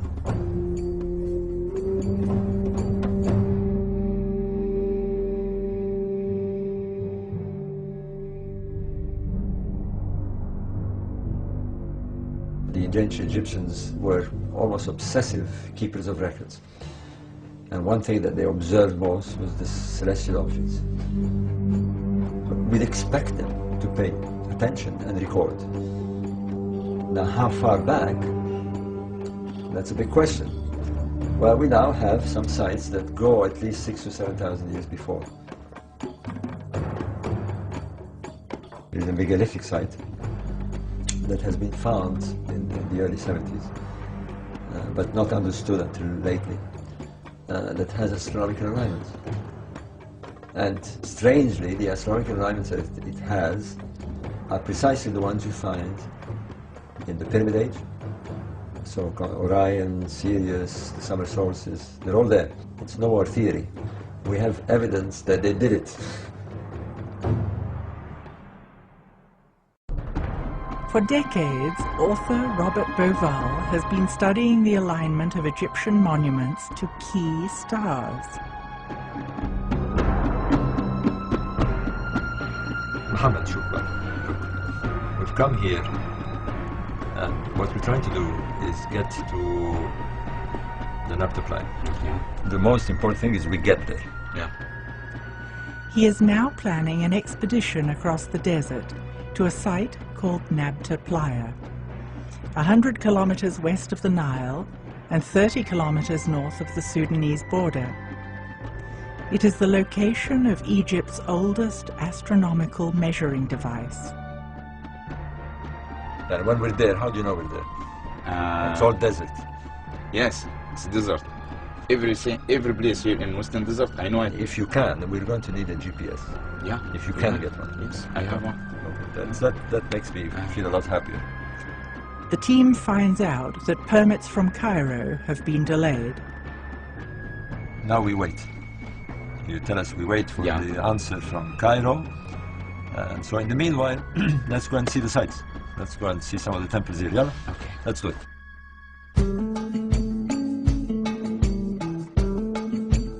The key to decoding Egypt is in the alignments of the temples, which changed in different epochs to match the majestic drift of the procession of the stars. We're now here at the Karnak temple in Luxor. On this wall we can see the ritual of the stretching of the cord. On the right hand side is the goddess Seshat, represented by a priestess. She's holding a rod and a mallet. And on the other side is the pharaoh. There's a cord looping between them, and what they're doing is that they're aligning the monument to the stars. We know from inscriptions at the Temple of Karnak that they aligned monuments with the circumpolar stars, principally the Big Dipper. They also align to the stars of Orion, very similarly to what we also have at Nabta. The Karnak temple, the very center of Egyptian religious activity, is aligned to the sunrise at the winter solstice. So as we look down the axis this way, on the winter solstice the sun will rise along the axis. And in the summer solstice, it will be aligned to the sunset of the sun. So as we have at the Nabta Playa, in the circle of the calendrical circle where there is the summer solstice alignment. Here we have another example of this similar alignment 3,000 years later. On the expedition into the open desert, Robert Bauval hopes to see for himself that these alignments exist in the remote region of Nabta Playa. The team prepares by mapping a route they will access via GPS. Jeeps are equipped with supplies for the dangerous journey.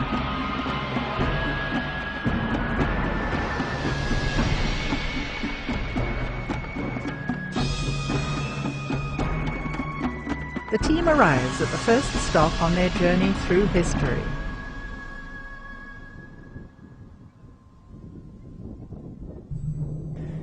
In the heart of the El Khaga oasis lies a Christian settlement dating back to the 3rd century AD. Original paint graces the ceiling of the chapel, telling the stories of Adam and Eve. What is important here is that at Nabta we have a settlement that is 6,000 BC at least. And here we have a settlement, a Roman settlement, which is of the 1st, 2nd century. Surely the people here were aware of some sort of origins in the desert. They must have moved around here. They're only 300 kilometers away. And this is the big work that anthropologists have to get into, cultural anthropologists, people who understand how to look for clues within a lost culture. We're looking for a lost culture that could be the origins of our civilization. That's what we're talking about here.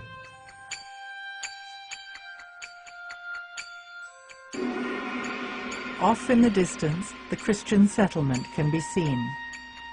In the valley below, we can see the old riverbed of the Nile, which has migrated over 60 kilometers to the east.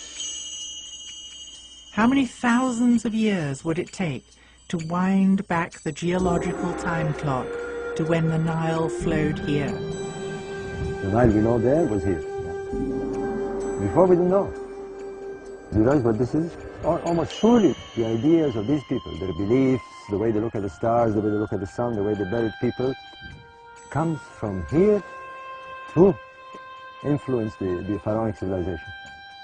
Imagine 2,000 years ago.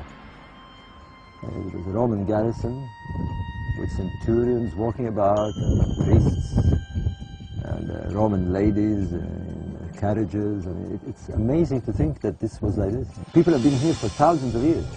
I mean, we know that.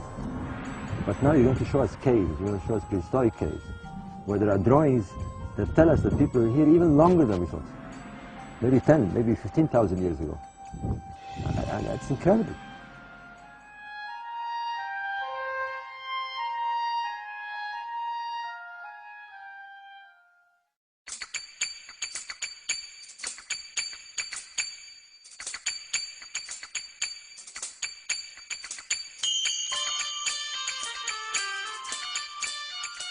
Now we're on a 30, 40 meter high dune, right in the middle of the path of the road.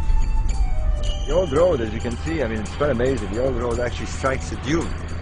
This is a new dune. It's been formed, well, in the last 30 years or so. It shows you how the sand moves fast. The team tests the jeeps in the open desert by heading off to an ancient desert monastery.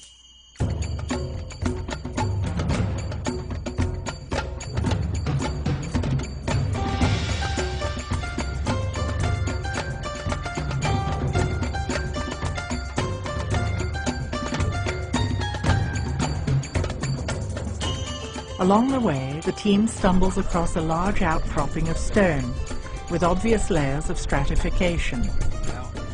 The guide tells the team that the area is an ancient ocean bed. There's water like ripples, and seashells are still embedded in the hard rock, indicating a vast change in geology and climate over the past several thousand years. It's probably petrified timber, this on a much later period, but you can see the shells here. The shell is encrusted. They're millions of years old. We're walking on terrain that is millions of years old.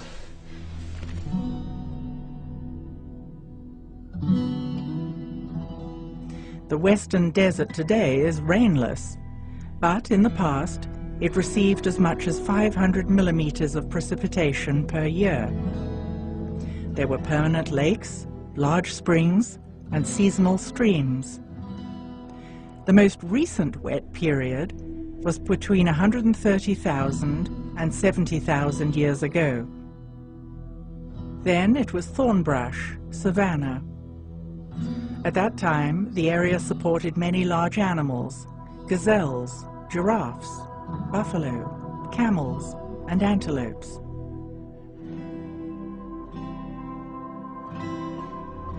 After that period, it was hyper-arid until 12 or 13,000 BC.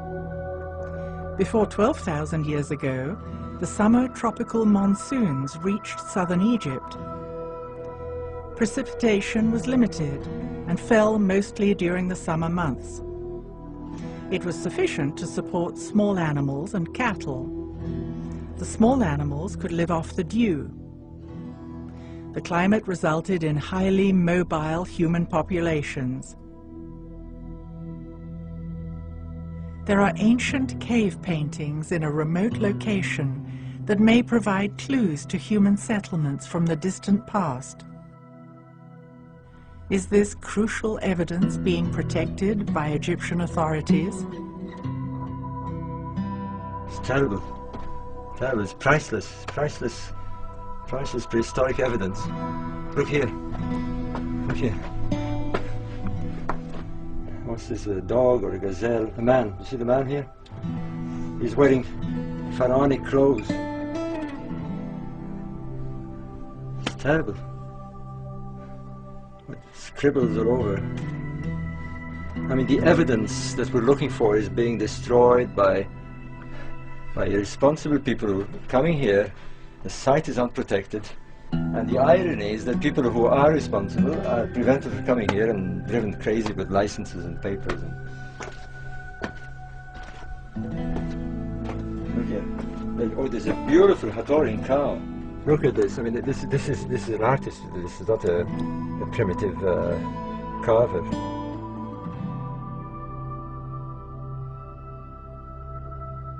Pre-dynastic Egyptian belief systems originated with cattle cults linked to the Nile. A cow was seen as the mother of the sun.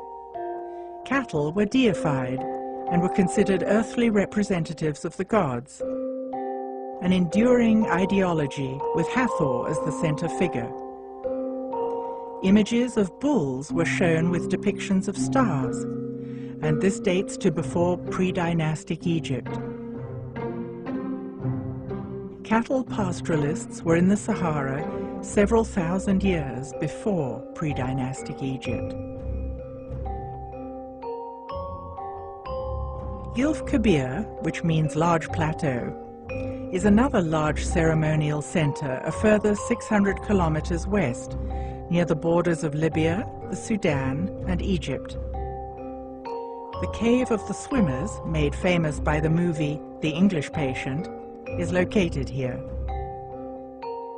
Prehistoric rock art shows people and their cattle.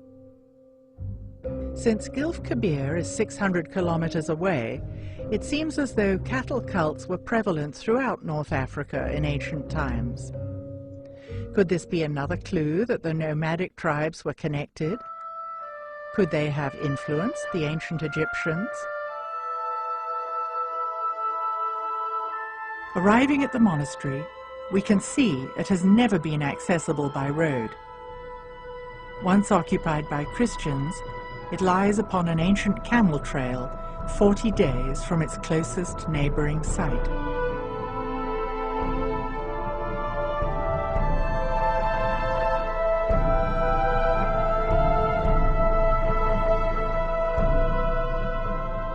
It still shows evidence of having been an oasis, with a huge acacia tree that is more than 800 years old. The team has a picnic on a carpet of yellow acacia flowers. This is a wonderful oasis. I mean, I'm really pleased. We tested the cars, everything's working fine. You know, the drivers are fine. And it was a good idea to come and rest here. I needed the rest because after all these tents of waiting for the permits, everything is ready, the permits are ready. Yeah, but you must be to leaving now this place to go to the hotel and stay overnight, and we start tomorrow up early at 3 a.m. morning. I'm ready. Yes, I know you're ready, but you don't know. It's a hard way to arrive to Abu Simbel. Let's do it. Let's do it. We wait a long time. Let's do it. Let's have a good night's sleep.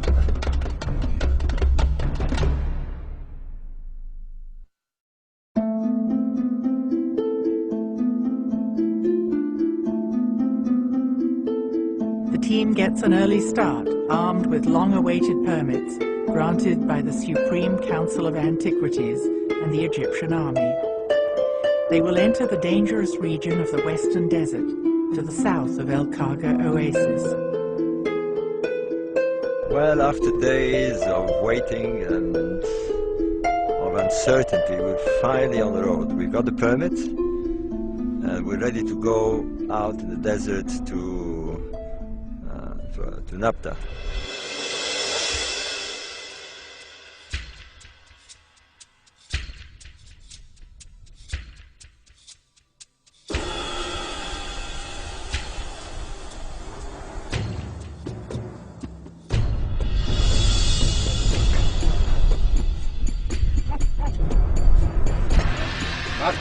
انت نفك الثانية يا وليد يعني مصاريف زيادة.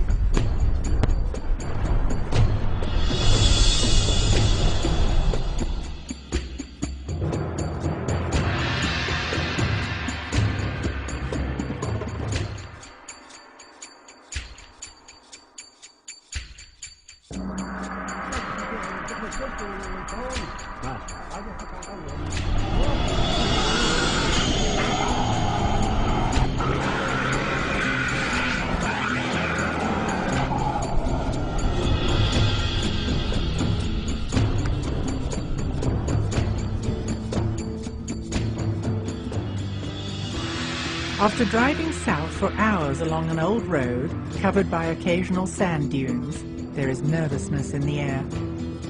The team will be traveling blind in the open desert for the last part of the journey, relying solely on GPS equipment to locate the ancient site of Nabta Playa.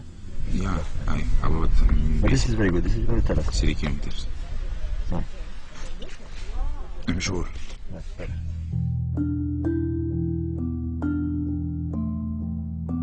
What clues will be uncovered at Nabta Playa? How have these influences drifted across the African continent?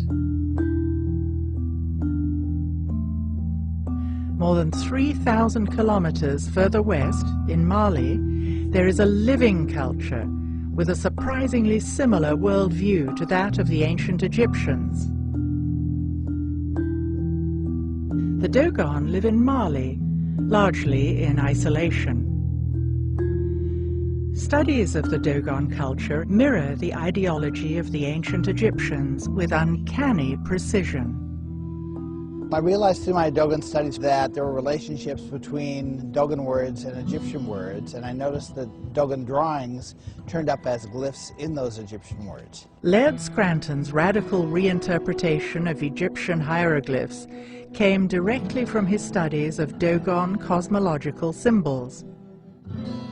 Their priests use cosmological drawings, symbols they have used for thousands of years.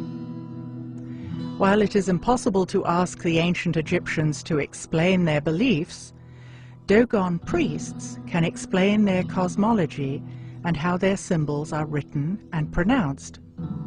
The Dogon lay things out in such detail that it's like having the teacher's copy of the manual of the book, you know, you're studying, with the answers to the questions written down in the back. You can go to a Dogon priest, or you can go to the anthropological studies that were taken in relation to the Dogon priests, and they flat out tell you what their symbol means and what they're, what they're trying to talk about.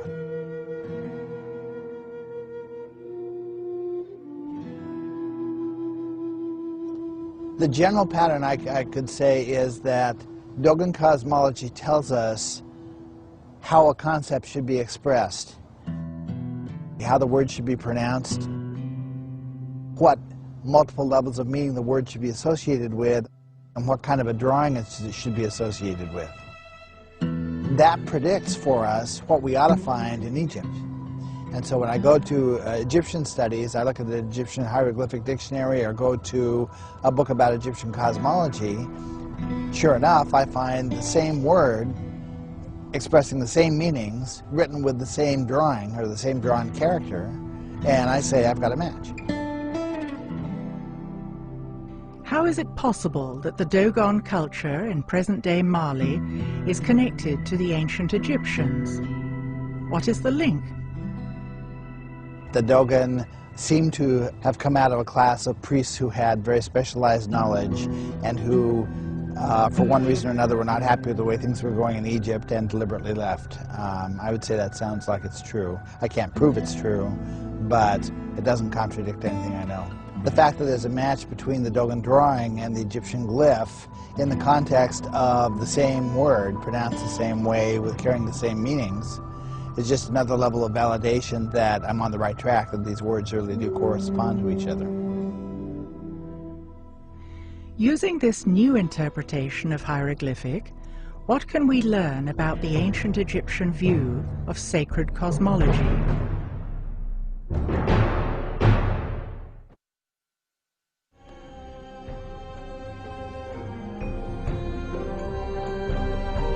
I had some concerns originally as I began writing some of the books about what right did I have to be revealing secrets that have been kept for 3,000 years. But when I realized that the cosmology is about science, it's about the creation of matter and things like that, and I realized how close our science is right now to being caught up with what the cosmology, the ancient cosmology, seemed to know, I realized that if anybody's going to get any benefit out of it at all, that it has to come out now. You can't wait any longer. We're only about 50 years away from discovering all the things that I found in the Dogon and Egyptian cosmology. Is it possible the ancient Egyptian cosmology was more advanced than today's science? I'd say there is information in the ancient cosmology that would be a benefit to the string theorists and to the modern cosmologists if they'd pay attention to it. I think the Dogon and the Egyptians explain to us how it is that a mere act of perception can cause the wave-like behavior of matter to turn into particles, which the scientists don't know. When you ask Stephen Hawking how many fundamental particles there are, he says more than 200. If you ask a Dogon priest, he says 266. Science is on the verge of understanding things that ancient civilizations seemed to know long ago. How is this possible?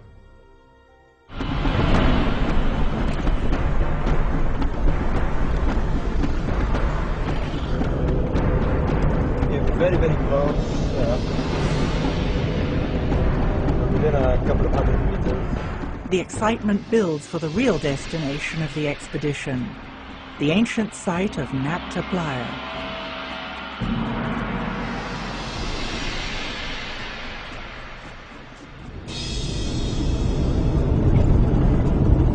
Is that it? Yeah.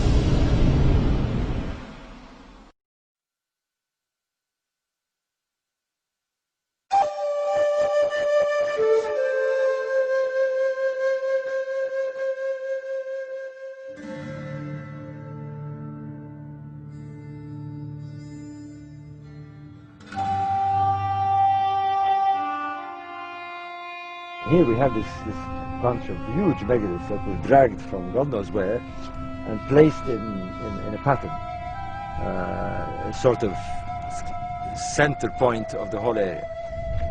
It's essential that we do not disturb the stones, we don't touch anything, we just look at them. Because the alignments are there and they've been there for thousands of years, undisturbed, and we can use them to date this place. A group of archaeologists led by Fred Wendorf, called the Combined Prehistoric Expedition, by chance found some pottery shards at Nabta Playa. They thought that the megaliths were just outcrops of rock, And then they started to realize, well, these are setting on top of playa sediments, sediments that were built up during the Neolithic time. And so how did they get there? And so they had to get there from man. These are man-made objects, these megaliths.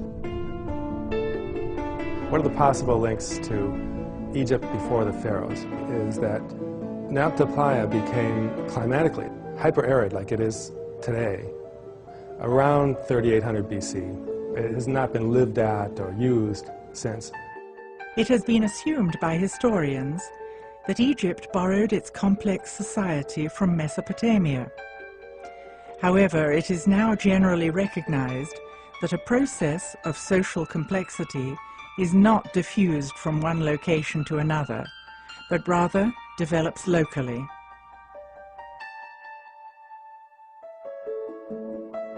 (3400 BC is when you see pre-dynastic cultures building up on the Nile Valley, just 100 kilometers east of Nabta Playa. If that's the case, then a lot of the great dynastic Egyptian stuff we're all familiar with had some aspect of origin in the Nabta Playa people's cultural development. Dr. Nicole Dweck is an Egyptologist who lectures at the British Museum and at the Metropolitan Museum in New York. By strange coincidence, she happened to be at Nabta Playa on the same day as our team. From what I understand from her, she also believes that this could be the source of Egyptian civilization. This is just amazing. I've wanted to come here since the first publications came out. What are the odds of meeting on the same day? None. Okay. The coincidences for me are astonishing. I mean, last year, the same people, we went to Gilf Kebir and Uwainat. We spent 2 days roaming around Karkotal and looking at the graffiti and, you know, all the bovids and the cattle and the people moving around with their animals. And it's the same dates as here. These people had what today we would call a calendar. They used the position of the sun to mark the specific days of the year, and the main stations of the year, of course, are the summer solstice, the winter solstice, and the two equinoxes. No doubt, they tracked the sun through the year, and therefore they had a calendar. This structure may not appear significant above ground. Looking beneath the surface reveals an enigma. These complex structures are the most enigmatic remaining aspects of Nabta Playa. When they excavated the central one, the largest one, underneath the surface, down in the playa sediments, the playa sediments were about 10 feet deep. They found this megalithic sculpture. Some people call it the cow stone. It has perhaps a vague resemblance to a cow, but it also seems maybe to have an astronomical meaning because it's in this astronomical complex. And then underneath the sculpted stone, on the bedrock, underneath all the sediments that were laid down earlier, they found another sculpture, sculpted out of the living bedrock, and so like the Sphinx is sculpted out of the bedrock. The bedrock sculpture was carved and sediment filled it in over thousands of years. Then the cow stone was carved and placed there, and then sediment filled it in again. We are looking at 3 subsurface layers of sediment. This is a clue to the extreme age of Nabta Playa.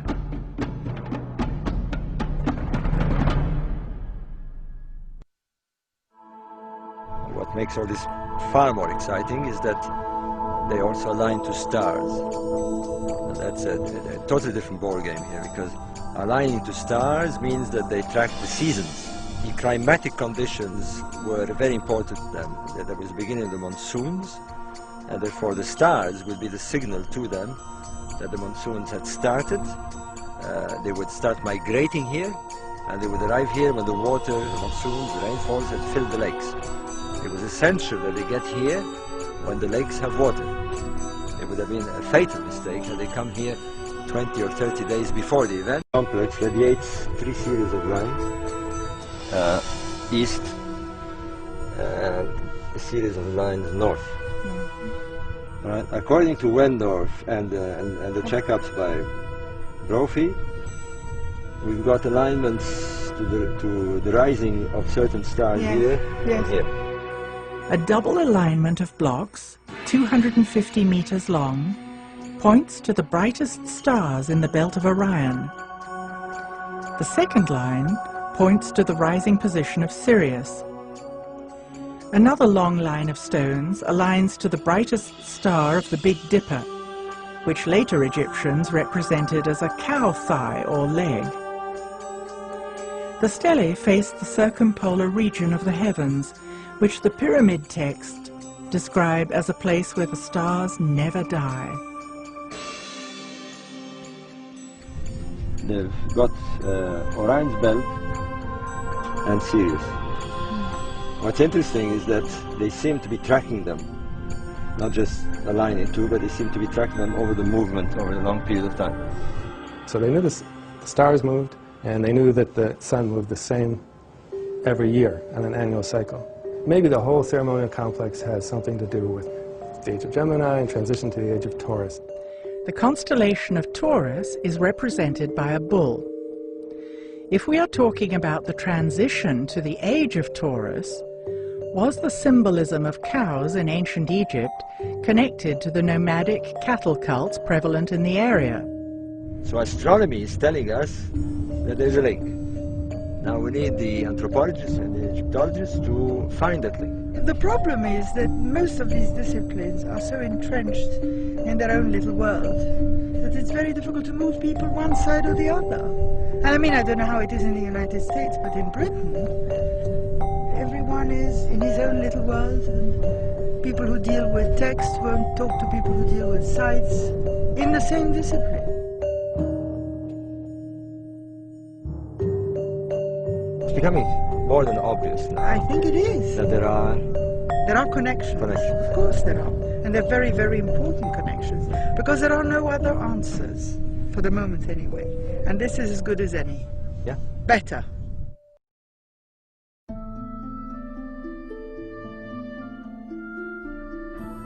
The sheer beauty and sophistication of Egyptian artifacts entrances us.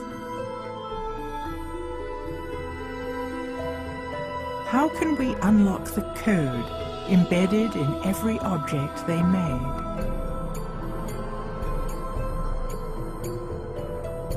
How does the symbolism in Egyptian art illuminate their cultural values?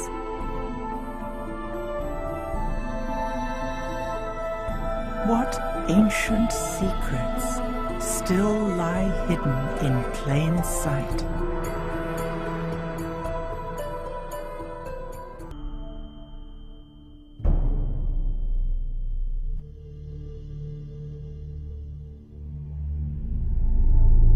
Our understanding of ancient Egyptian culture is limited. Looking at the artifacts left behind by the ancients, it is obvious that they had different values, customs, and beliefs from ours today. History books are filled with stories of war, invasion of territories, and patriarchal ways of being and thinking. Yet it seems that ancient Egypt enjoyed long periods of peace and prosperity, and a profound connection with nature and spirit. Is there a way to understand the shift? So what we refer to as history that began some 6,000 years ago is really the advent of a different style of social organization that's typified by hierarchies of dominance, warring deities, warring mythologies, and control systems.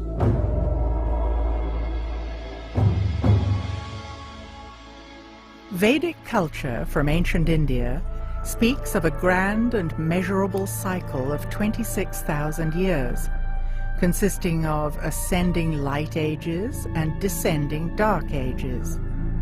In the higher ages, you see this philosophy of living in tune with nature. People talk about speaking with the gods and a lot of interaction. Virtually every ancient culture has stories about the gods if you go back far enough. And you see a lot of matriarchal cultures if you go back far enough. The Dark Age times, you have this very brutal, paternalistic type of ruling. I think it's difficult for us to understand the ancient Egyptians because we've got the paradigm of the patriarchal structures on top of it, and we're looking through our own cultural lenses. Has world culture always been male-dominated and patriarchal? If not, what would a matriarchal system look like? Matriarchy is not the opposite of patriarchy, with women dominating and controlling men. It is based on balance between the masculine and feminine, and harmony with nature. This was exemplified in ancient Egypt, which was known in the old language as the land of Kemet.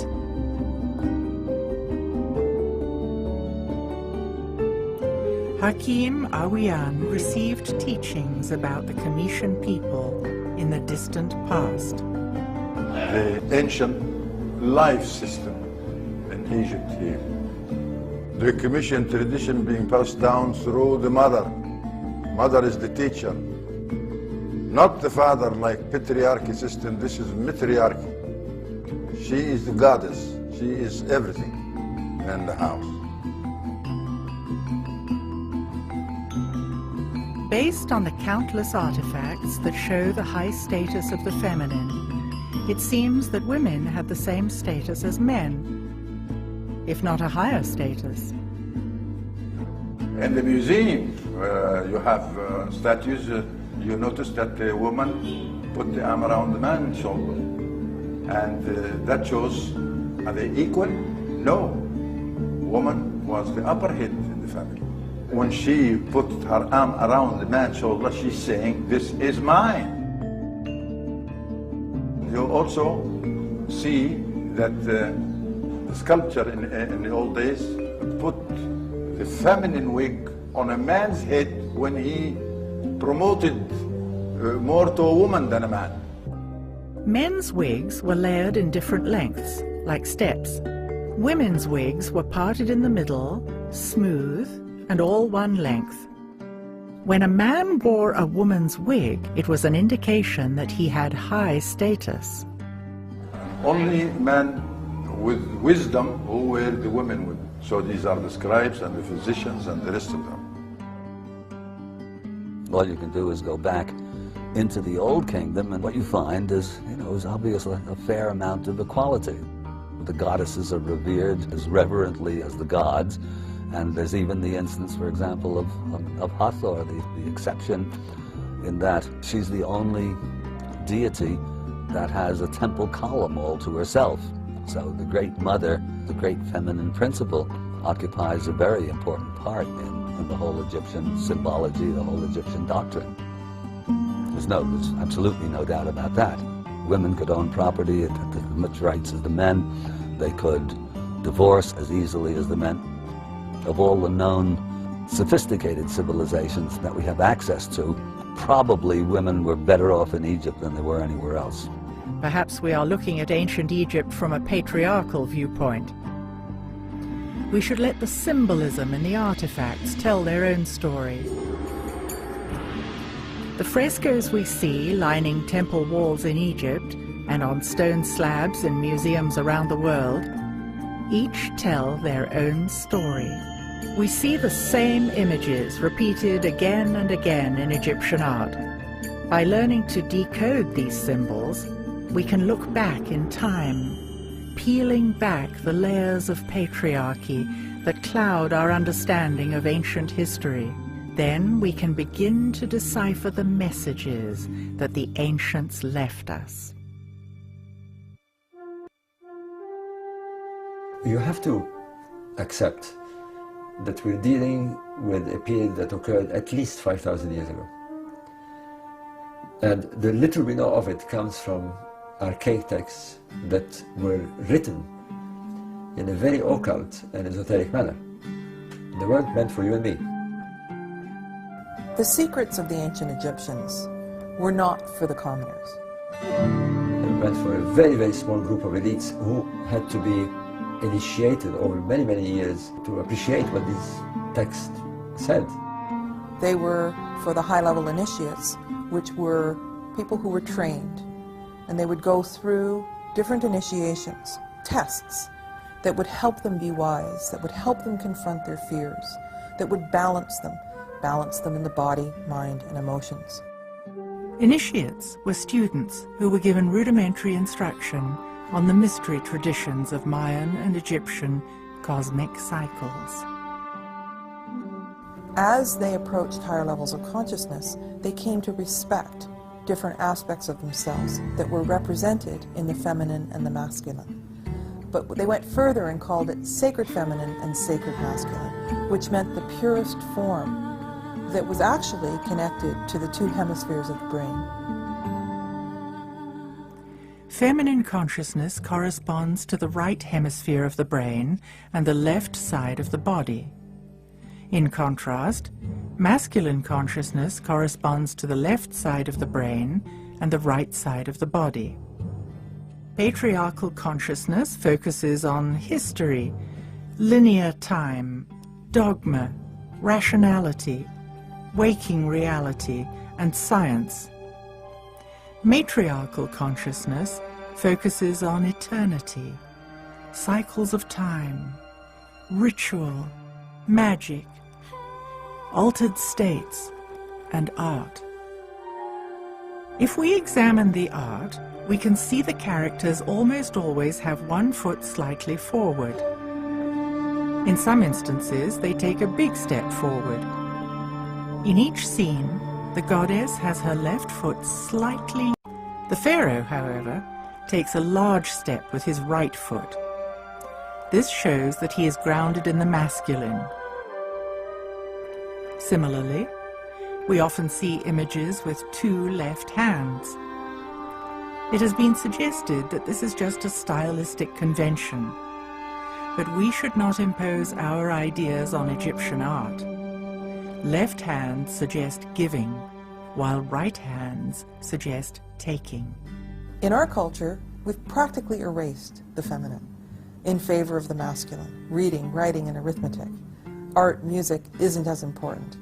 And our society is completely unbalanced because of it. The ancients knew that you could not achieve high states of consciousness without these being in balance. And so they revered the pure qualities of either. And so when we say sacred feminine and sacred masculine, this was the highest form of respect, so that the female would have both feminine and masculine balanced within her, and the male would have both feminine and masculine balanced within him. Balance between the sacred feminine and the sacred masculine runs deep in Egyptian symbolism. We see gods and goddesses carrying a crook, a flail, and a staff in various combinations. The crook represents the balance of the emotions. The flail symbolizes the balance of the mind, and the staff depicts the balance of the body. Once balance of the body, the mind, and the emotions was achieved, consciousness could develop. Notice the staff always has the head of a bird and a forked base. The staff never touches the ground. This indicates that we are spiritual beings having an earth experience. We are incarnated here, but our souls can go beyond the earthly plane. Egyptian temples were places where spiritual work was done. An arch with a winged disc is always found at the entrance to temples. The winged disc depicts a vulture and a snake. Snake been taken as a symbol of masculine, and the vulture is feminine. The feminine and the masculine had to be in balance. The lower self was to surrender to the higher self in order to enter the sacred space. This meant that the ego of the everyday world had to step aside, while the higher self connected with cosmic energy. Vulture can fly, snake can't fly, but both have the same glands. System of life is based on glands. The glands were the most important features of the human being. One of the most misunderstood functions of the human body today is our glandular or endocrine system. Glands secrete hormones that trigger reproduction. Fertility and procreation had high value in Egyptian ideology. The ancients were very much in tune with how the energy systems in the body, or the chakras, as the East Indians would talk about them, were connected to the glands. Ancient teachings speak of 7 energy centers in the body called chakras. Parallels occur between the concepts of chakras, or energy centers in the body, and our glands. It appears they are 2 ways of describing the same thing, through spirituality and through science. Ancient Egyptians had a holistic understanding of the significance of the glands and their central role in reproduction and in consciousness. If we can decode the symbols, we see that the sacredness of procreation is readily visible in ancient Egyptian art. When you see a boy or a man, you see a kind of a bottle on his head. That is not a bottle or not a white crown symbolizing Upper Egypt, as my colleagues and the scholars say. No, this is a gland in the human body known as the thymus, located behind the lungs. The thymus is most active when a baby is in utero. It continues to be active until puberty. Then it begins to shrink and is atrophied when we stop being fertile. It was a critical activator of consciousness. The red crown is another. It's the womb, the placenta. The thymus and the womb are connected for the cycle of life. When you see the double crown, the red crown is the womb and the placenta. The white crown is the thymus, who has its influence on the womb. That's the symbol of one of the glands. In the early 1900s, alchemist Schwoller de Lubitz presented a work called The Temple of Man. It demonstrated that the architects of the Luxor temple used sacred geometry, which reflected the exact proportions of the human body. As in all Egyptian temples, the most sacred space was located at the back of the temple, the Holy of Holies, which corresponded to the pineal gland. When activated, the pineal gland is said to stimulate the evolution of higher states of consciousness. If the temples were metaphors of the human body, the pineal gland corresponded with the Holy of Holies. At the entrance to the most sacred part of the temple stand tall pillars representing the masculine and the feminine, papyrus and the blue lotus. The papyrus and the lotus reflect the balance between the feminine and the masculine principles and are shown together throughout ancient Egyptian art. The blue lotus is a symbol of life, and this plant, blossom, flower, it grows in the water like water lilies. It's where the ancient Commissions believe that life starts in water and in that lotus form. We have seen there are always multiple layers of meaning embedded in ancient Egyptian symbols. Is there another reason why the blue lotus was so important in Egyptian ceremonies?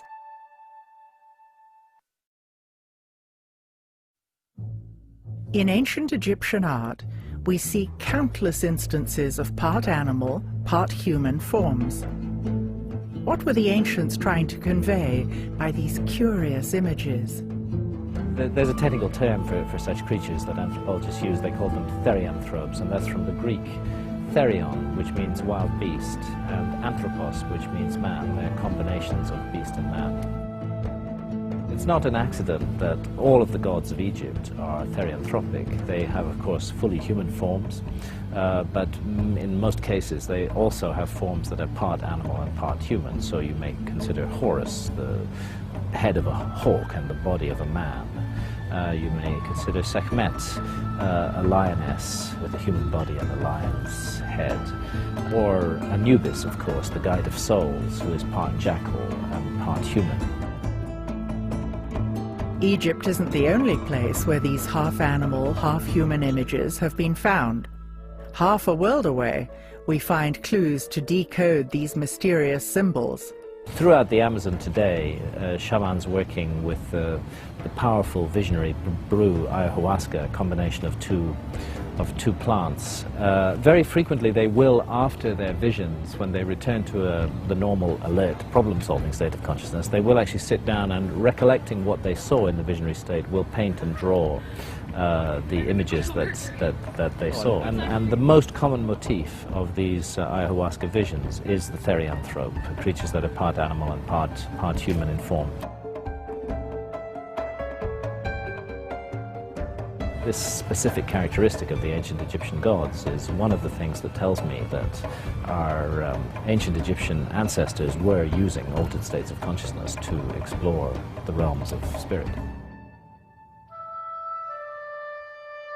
Again, we see images of blue lotuses. Is there another, less obvious interpretation of this symbol? Altering of consciousness has been done by a variety of different methods and techniques. Most commonly in shamanistic cultures, still to this day, it's done by using hallucinogenic plants which, as it were, switch the receiver wavelength of the brain and allow us to tune in to other realities. Of course, there are a range of non-drug techniques, rhythmic dancing, certain kinds of music, certain kinds of spaces have an effect on human consciousness. But there's a great deal of evidence that they made use of a potion involving the blue lotus and the mandrake root, possibly also the opium poppy as well, to enter a visionary state, and in that visionary state to explore, navigate, and learn about the realm that lies beyond death. And they had very concrete and specific ideas about this, which are expressed in the ancient Egyptian books of the dead, going right back to the pyramid texts. This was not a work of imagination on the part of the priests. This was a work of documentation, of their out-of-body exploration of realms that lie beyond the merely physical. Is it possible for us to learn to access other realms today? Can we expand our capacity to perceive? Do we need new ways to describe these phenomena? If I come today and say, I saw you in my dream, you're going to ask me, what did you see? Then I say the dream. Now, did I show you? The verb see is not there, because I did see you in my dream, but not with my eyes, because I was asleep. So how did that happen? There must be a sense put all this vision to me without my eyes. But I still, when I speak, limit vocabularities to say, I saw you in my dream. No, I didn't see you. But there's no other way to say it. Could the ancients have mastered innate human abilities that we have forgotten? You can't tell if that bird on the tree is happy or frightened from a cat. Yeah? You can't tell that the donkey is annoyed or happy by the vibration, the sound. And that's what we want us to notice, the sound. It's not the word you said, it's how being said. You can tell if this vibration, the truth or not truth. It's natural. Healthy people, they use all the senses, the full capacity of senses. The five senses, as we know them today, were symbolized by the scarab. And when you see the scalp, you are looking at a human skull, divided in three sides, three sections. The front head, symbolized by ancient people as seven openers. 2, 4, 6, 7. That is the front head. And these are the receivers. You see with, you hear with, you taste with, you know, everything. On the left side is the consciousness side, and that is the daily deeds digested every moment you look at things. But the other side is the subconsciousness side, something you are unable to explain what's going on. It seems clear that the ancients knew about the subconscious mind. They had the power to reach beyond the senses, something we began to be aware of with the writings of Freud and the advent of psychology in the early 1900s. Don't compare people of today like the people of the ancient days. The people of ancient days were healthy. They able to use the senses. We looking at things as a crippled people. We only have 5 senses. We're supposed to have 360 senses. 360, and only 5 is recognized. We got the glands of the sense, but we didn't use it. And any muscles you don't use, it shrinks. Obviously.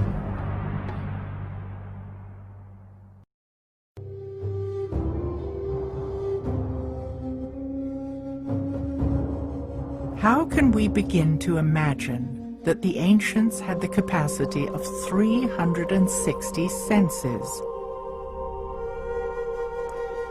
Perhaps a metaphor for the full spectrum senses could be a sphere. Is it possible for us to move beyond our 5 senses today? Our 5 familiar senses have been evolved by evolution to connect us to the physical and material realm. But we have, I'd like to think of it as a secret doorway inside our own minds, which can be opened in altered states of consciousness, through which we may project our consciousness into other realms and dimensions, and those then become accessible to us. Could it be that the ancient Egyptians were accessing supernatural realms through heightened perceptions that came from full spectrum senses?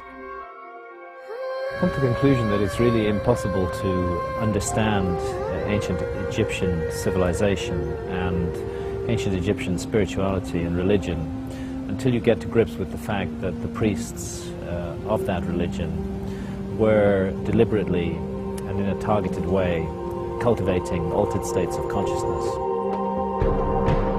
in order to access the supernatural realm. They know what shamans all over the world still know today, that in the alert, problem-solving state of consciousness that is particularly valued by Western industrial society, you are not going to have supernatural or spiritual experiences of any kind. It doesn't mean that the supernatural and spirit realms are not there, because they are. They're all around us all the time. But our senses cannot tune into that. It seems that the ancients must have been tuned into something that allowed them to build sacred structures using monumental architecture.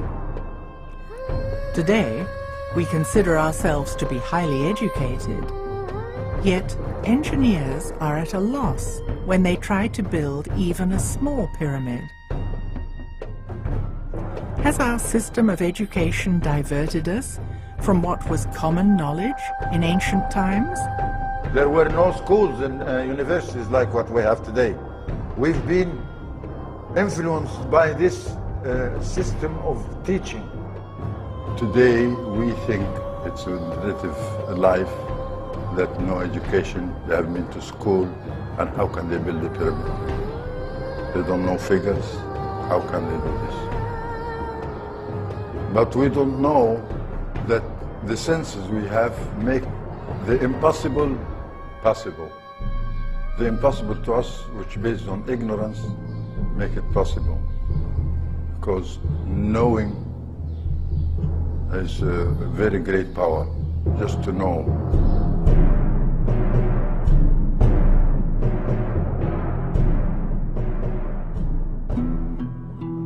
The most important ceremony for teaching the populace how to live well was the weighing of the heart. It reveals what the ancients believed happened in the moments after death. Initially, in the ceremony of the weighing of the hearts, the deceased would meet Anubis, who would say, "You're dead. Let's have your heart. We're going to weigh it against the feather of truth." If your heart was heavy, because you had done something immoral, you weren't allowed to go to the other side. So the populace learned that they had to be light of heart in order to live well. As ancient Egypt slipped into patriarchal ways of being and thinking, the old spiritual ideology became codified, and organized religion became dominated by the Amun priesthood. The Amun priesthood had a lot of power, and they were in a position to have people pay for their salvation. It used to be that your heart was weighed against a feather of truth, but in later pictures of the ceremony of the weighing of the heart, you'll see Horus holding onto the scale, and you could pay the priesthood for Shakti dolls, and the more of them you had, the more likelihood you could buy the lightness of heart instead of being. Well, this is a fundamental change in terms of how to live well, and I think that we still are living in that way. History is written by its victors, and as the patriarchy took hold, much effort was put into suppressing Egypt's matriarchal past. There's a few pharaohs who were erased from the king's list. Hatshepsut was one, Akhenaten was one, and Tutankhamun was another. The legacy of the controversial pharaoh, Akhenaten, was almost lost forever with the complete destruction of the city he and Nefertiti had founded at Amarna. Now, very little was known about Amarna until there was an earthquake, and the pylons at Karnak were filled with these little blocks that had been cut up, and they used them from Amarna to just put as filler inside the pylons.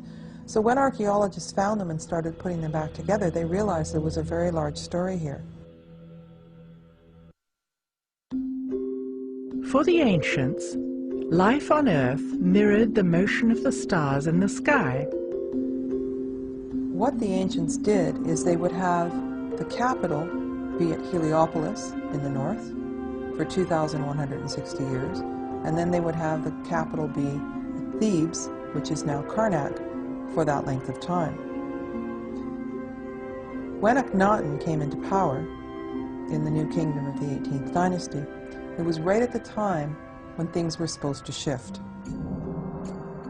During this time, the patriarchy gained momentum, with the Amun priesthood steadily becoming more powerful. Akhenaten happened to have been born at one of these points of return, or beginning. He believed that he was subjugated, like all pharaohs, to a cosmic law, to the law of math. What happens up there, they believed was controlling matters on Earth. And things happened up there that dictated to Akhenaten that he had to move his base and had to reinstall the original religion. When it came time for Nefertiti and Akhenaten to change the capital, they knew that the Amun priesthood was in power and that they would really fight them on this. If he had moved to Heliopolis, there would have been civil war. If he had stayed in Karnak, he would have not performed what he had to perform to follow the law, the cosmic law. Finally, he settles for a midpoint. So instead of moving the capital back north, they decided to take a point exactly in the middle between the two, and this was Amarna. Art created by artisans in the Amarna period is exquisite and markedly different from the art in other periods. For the first time, Egyptian royal art depicted the pharaoh and his family all together and clearly showing affection for each other. They built this wonderful place, and they had gorgeous palaces, and people were creative. It was peaceful, there were flowers and nature, and people lived a leisurely life. But what it was a return to true spirituality. He ruled with his co-regent, Nefertiti. The feminine was honored. In this transition, Akhenaten and Nefertiti rejected the established religion of the corrupt Amun priesthood. They had a profound respect for solar energy, known as the Aten. And so returning to this was a big threat to the Amun priesthood.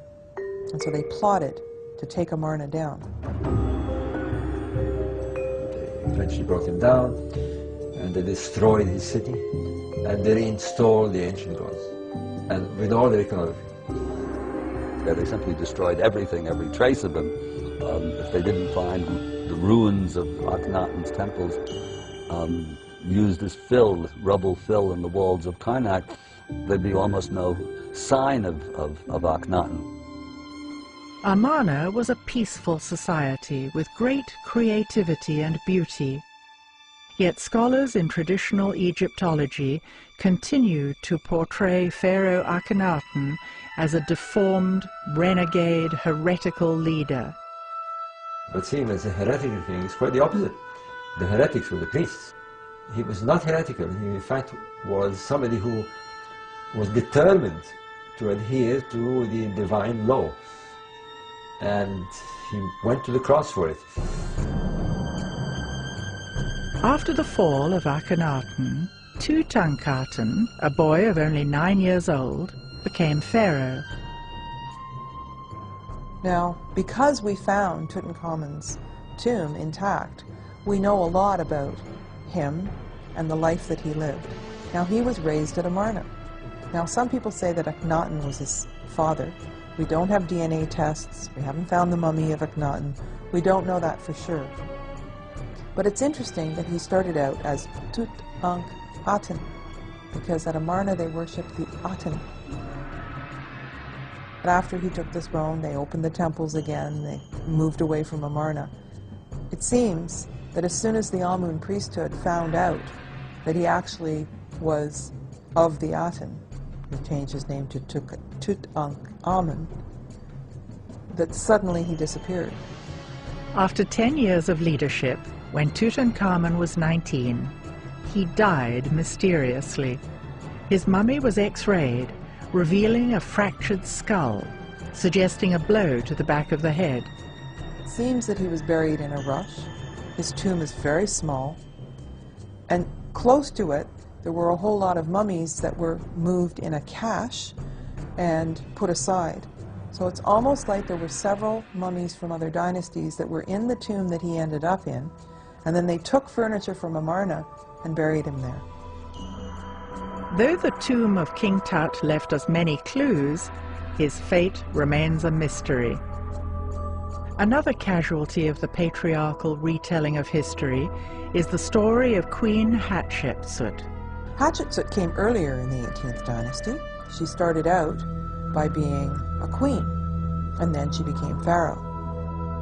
Hatshepsut was a wise and powerful leader who re-established trade networks with Egypt's neighbors, building the prosperity of the 18th dynasty.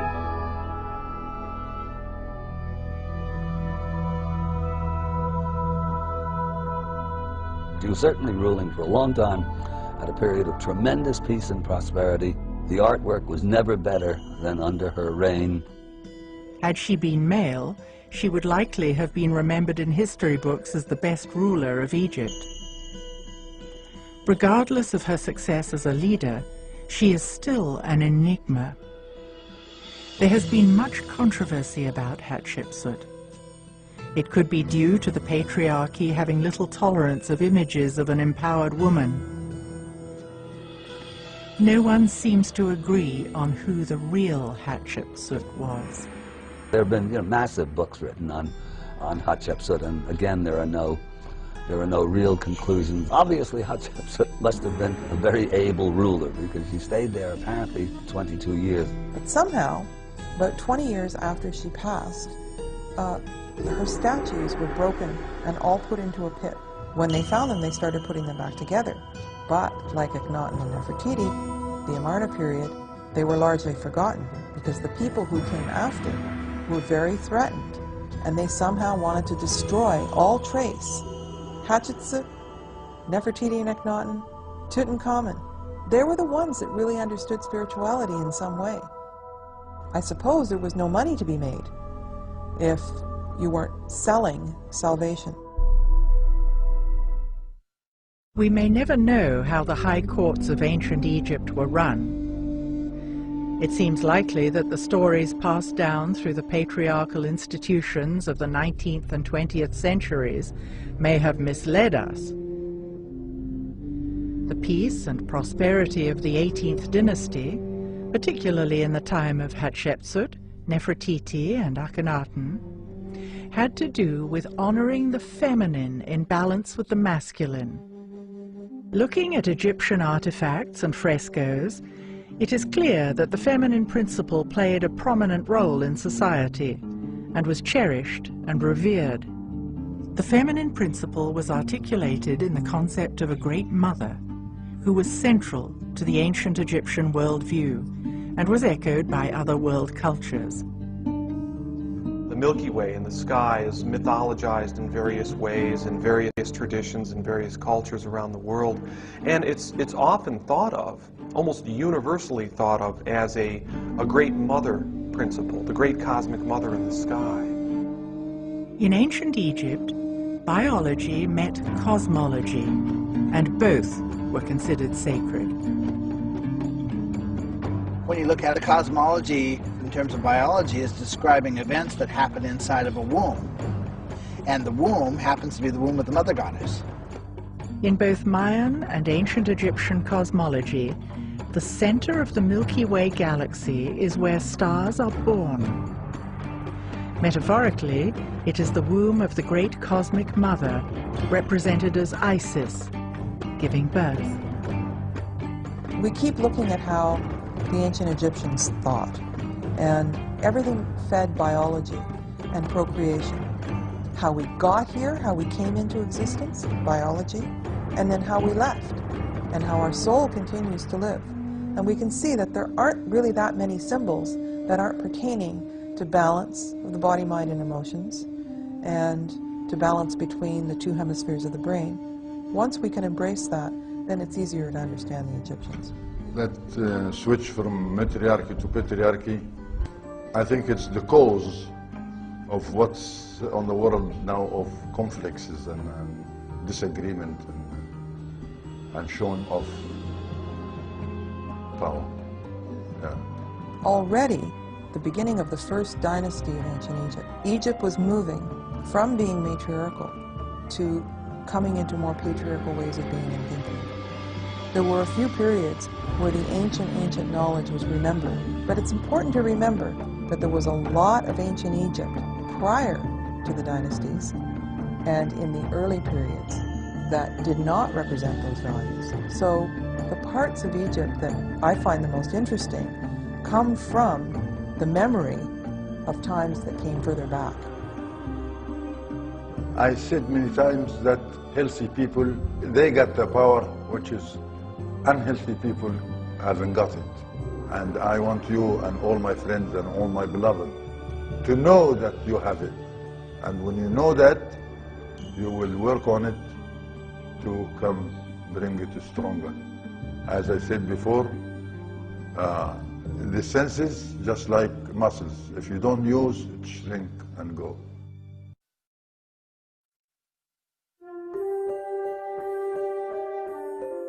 We have been taught to think of Egypt as a civilization whose golden age occurred 2,000 or 3,000 years before Christ. Imagining this magnificent culture springing from small settlements in biblical times makes us wonder whether we've got the timeline right. World cultures have myths that speak of high levels of consciousness, superior science, art, and architecture from eons ago. How do we reconcile this?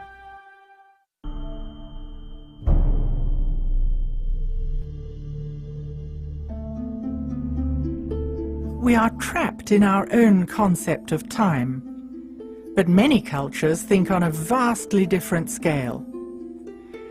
Science has established that the earliest human remains are about 2.5 million years old. It has shifted our marker back, so that now we are able to conceive of human culture being much, much older. In Indian traditions, and in 30 other cultures, a 26,000-year cycle is accepted. How does that affect the traditional chronology of Egypt, which insists that the pyramids were constructed as recently as 2450 BC? Will this force the issue of rethinking the chronology of ancient Egypt? Every year, authors, scientists, and alternative thinkers come together for the Conference on Precession and Ancient Knowledge. They share ideas about ancient cultures, lost knowledge, and great cycles of time. I started the Conference on Precession and Ancient Knowledge because I wanted to bring together the bright minds in this whole field of alternative history so we can put this very ancient puzzle back together again. Geologists, physicists, engineers, and archaeoastronomers discuss the accepted dating of world history. I'm convinced that there is a misunderstanding about the tenets of Egyptian civilization. And I'm convinced that there is misunderstanding about its datings. To me as a geologist, it's unquestionable that the chronology has to be redone. Knowledge of precession and advanced astronomy existed in extremely distant times.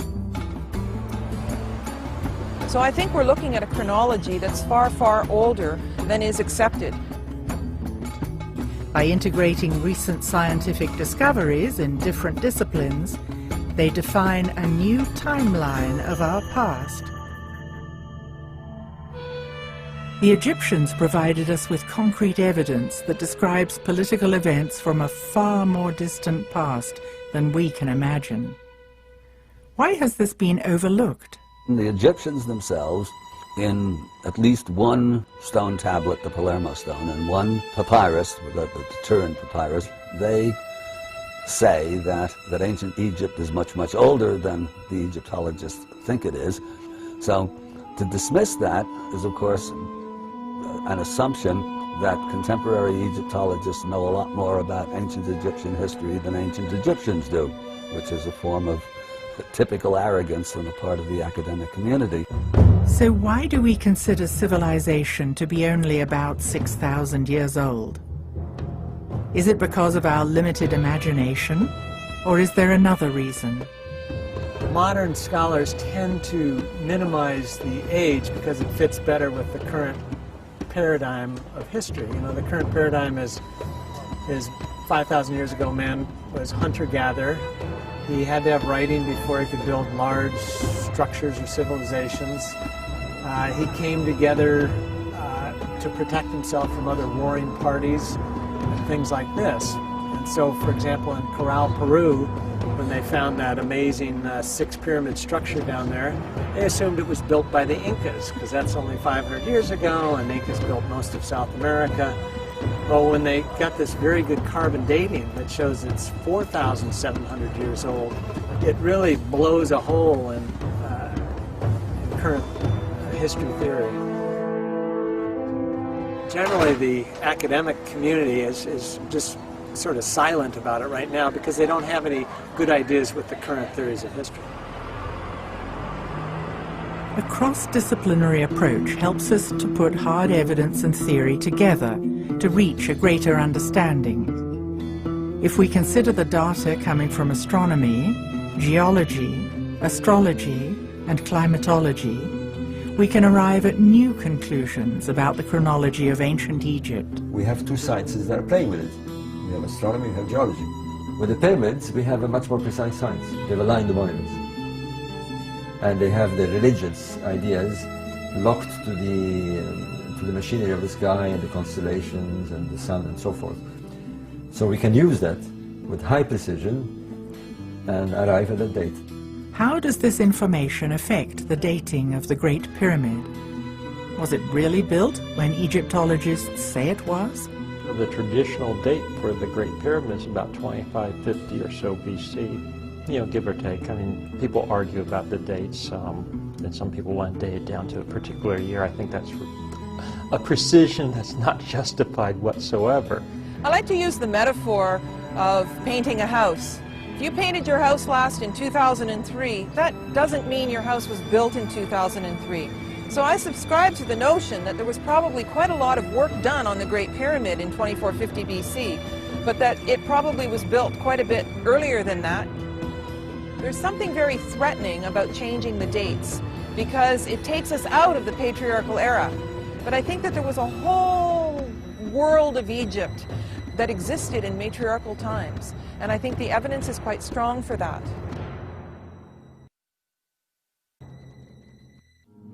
There is absolutely no reason at all why the ancient Egyptians could not have worked out the precessional cycle. How do we approach the age? Well, you have a variety of methods. When you're looking at an archaeological site, you have what we call the archaeological datings, which means you look at artifacts that you can fit into a chronology. You look at potsherds, stratas, but this can be very deceiving because it requires a lot of interpretation. Nonetheless, these are the methods that is predominantly used in archaeology. The other is carbon dating. Carbon dating is okay up to a point, and it's notoriously misleading if it's been contaminated and so forth. And besides, with many of these places, we do not have carbon datable material. Carbon-14 dating works only on organic materials, but simply touching organic materials contaminates a sample. Stone cannot be carbon dated. There is another form of dating, which is to use precessional astronomy. What can we use to measure time? Are there markers that connect to the movement of the stars? The stars would shift about 1 degree every 72 years. It's not anymore in the same spot. Our planet is moving, but we can't feel it, not in the same position. And that was, it's in a change all the time. Nothing stands still. You know that our planet make a cycle every 24 hours, sunrise every 24 hours, right? But our planet also revolve in a different way. Precession is the motion of the axis of the Earth, which wobbles like a spinning top due to gravitational pull. They make one round every 26,000 years. If you have a monument, for example, let's take one that we know for sure, the temple of Isis at Dendra. It's a small temple behind the Hathor temple. 99% sure aligned to the rising of Sirius. So if we have certainty that the temple has its axis aligned to the rising of a star, and we know which star it is, then we can date it. It's very simple, we do it in a matter of minutes. This is known as precessional astronomy. The star moves or appears to move because of the precessional wobble.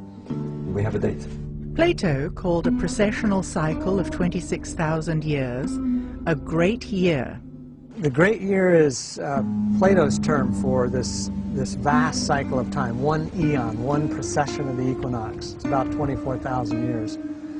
And there's over 200 myths that talk about this cycle of alternating dark and golden ages, or that make reference to a golden age in the distant past. 30 different cultures have passed down these myths from time to time, and they all related to the movement of the stars, which we know today as precession. Even Sir Isaac Newton himself wrote a book on it, trying to match history to each of the constellations of the zodiac, and it was wiped out by the Darwinian evolution paradigm, which came along, you know, less than 200 years ago, where it became unacceptable to admit that a culture that lived long, long before us might know something that we don't know.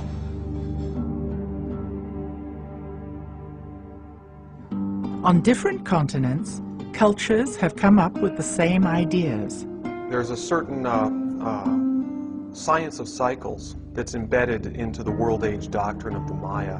You find it nicely paralleled in Egyptian ideas, as well as the Hindu World Age doctrine known as the Yugas. And it's somewhat counterintuitive to what we've learned in our own Western education, that it's referred to as the myth of progress, that human beings today are in all ways superior to human beings that came before. It's simply not true. Cycles go through periods of increase and periods of decrease. Mayan day keepers are descendants of the ancient Mayan people and monitor the sacred calendar. Each day has certain qualities and gods. Day keepers follow the movement of planets, eclipses, and astrological alignments. They are often trained shamans who do divination ceremonies, giving daily and monthly forecasts. The Maya calendar is really interesting because it's based on a lunar rhythm. And the core building block of the sacred calendar is this 260-day cycle. Maya daykeepers today will offer as an explanation for this that it corresponds to the human gestation period. It's roughly 9 months. So all human beings share this primal rhythm of unfolding based upon the lunar cycle. And that's a real interesting key to what you might say, the Mayan time philosophy. There are many ways of dividing time: solar cycles, lunar cycles, and larger cycles of time. The Mayans devised their long count calendar, which combines a cycle of 20 named days with another cycle of 13 numbers to produce 260 unique days.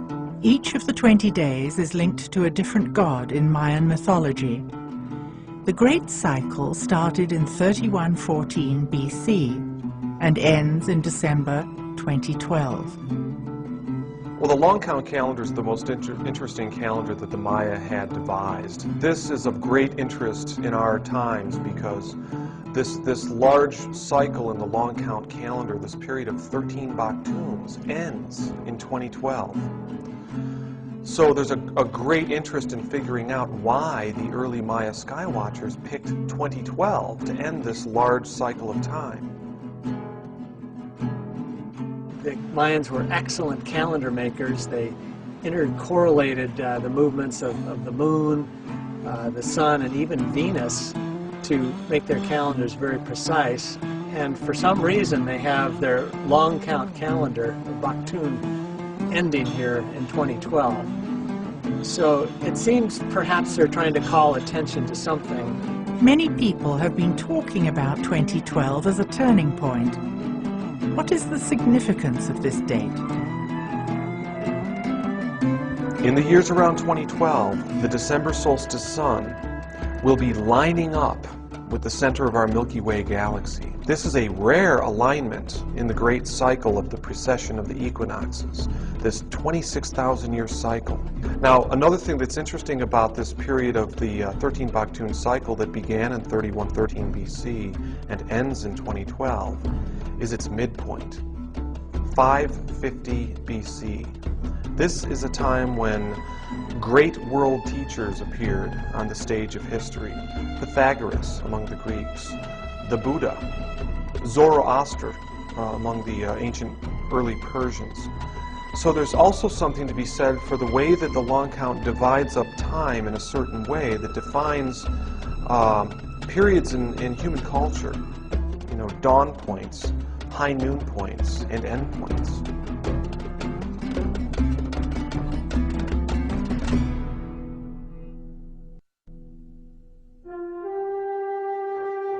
A carved stone, or stela, describing the long count calendar was discovered at Ixapa in Mexico. It shows the center of the Milky Way, the celestial pole, and the sun deity. Why was this important to the Mayans? It's really a beautiful and profound way of conceiving time. And in my research, as I've looked at Ixapa, the origin place of the 2012 calendar, I've been able to see how the Mayan wisdom, it's not just some provincial belief system of a forgotten people. It actually is like a little doorway that opens up into the great spiritual insights that all of the great traditions share. In Egypt, in India, Islam, all the world's great spiritual traditions share these same universal, eternal spiritual principles. And it has to do with cycle endings. Just like the cycles of birth, life, and death, within the 26,000-year cycle, referred to as the Great Year, there are extended periods of darkness and light. These are divided into distinct ages, known as the Golden Age, the Silver Age, the Bronze Age, and the Iron Age. The ancients themselves told us that history, mankind would go into a dark age. 4,000, 5,000 years ago, they view the past as the Golden Age. They see themselves moving into the Dark Age, and they dread it because they know that things are going to get worse, they're going to get chaotic. Cultures all around the world are talking about this pre-Dark Age, that things are going downhill. I really ascribe to the Mayan and the Hindu idea that the Golden Age, the time of connection into the divine wisdom, was actually a long time ago. And we've been moving through periods of increasing densification, increasing alienation from the spiritual light.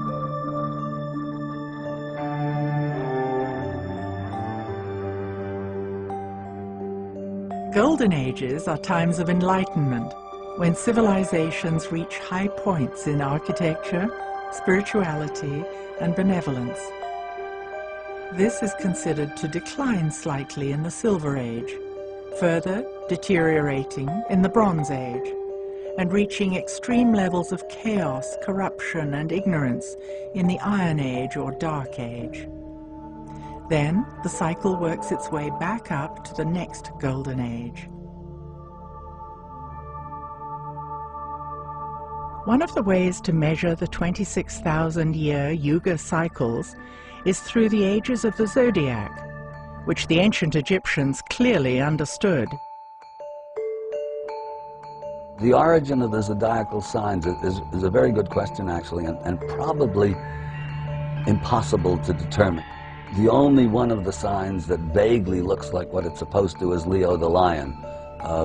The stars making up Virgo definitely don't look like a virgin, whatever a virgin looks like these days. And the other signs are equally mysterious, the crab, the bull, etc., etc. Knowledge of precession and advanced astronomy existed in extremely distant times. The basis of the signs themselves, in terms of zodiac, the wheel of life or the wheel of animals, there are different translations of that. I mean, if you really want to know what the signs signify, you have to go into the qualities and properties of the signs themselves. In other words, each sign is male or female. Each sign is fire, earth, air, water. Each of the 12 signs of the zodiac has distinct energies. There are 4 elements: earth or material signs, air or intellectual signs, water or emotional signs, and fire or creative signs.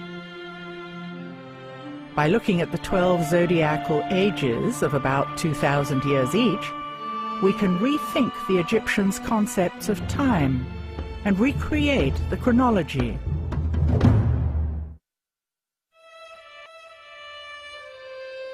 There is a gap in our historical record. The Palermo stone and the Turin papyrus are evidence from the Egyptians themselves and convey information from rulers far back in Egyptian history.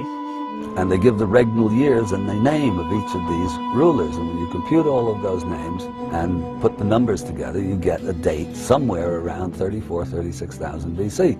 At the same time, roughly, that 34,000 year date corresponds to the Vedas of India, the Vedic civilization of India, which also gives a date which, when you work it out, comes out to something like 40,000 years before our current era. So we have two great sophisticated civilizations that have documented their own belief that their civilization started back around that kind of time.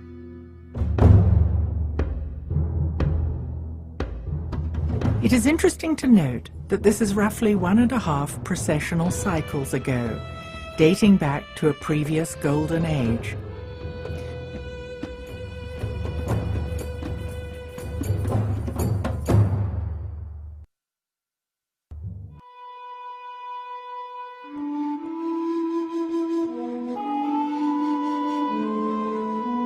The Sphinx, with its lion body, screams out as a Leo symbol, as a marker for an age of Leo. The last age of Leo had its ingress at around 10,500 BC. So that's the date favored by Graham and by Robert Bauval. I'm hesitant to accept that date myself because the last ice age comes to a catastrophic end somewhere around 11,500 BC. I mean, it certainly followed, and this is known, there are the quaternary extinctions. All the mammoths and the woolly rhinoceroses die all over the world. Siberia, which was temperate, becomes tundra and Arctic. North America, which was under a couple of miles of ice sheet, melts, and all that water goes into the sea. The sea rises 300 feet over the course of a couple of thousand years, but in stages, and some of those stages very precipitous, maybe corresponding to the biblical flood and possibly Plato's Atlantis myth. So under these circumstances, which are catastrophic the world over, to me, it seems unlikely that the Sphinx and the pyramids, which presuppose a settled and stable and sophisticated society, could have built those amazing structures under those kinds of conditions. So that leaves anything before 10,500 BC, but I like the idea of the Leo symbolism. So the next age of Leo back is 26,000 years earlier, and that puts it back at around 36,000 BC, which, outrageous as it sounds, by a process of exclusion, turns out to be maybe less outrageous because there are big problems with those other later dates.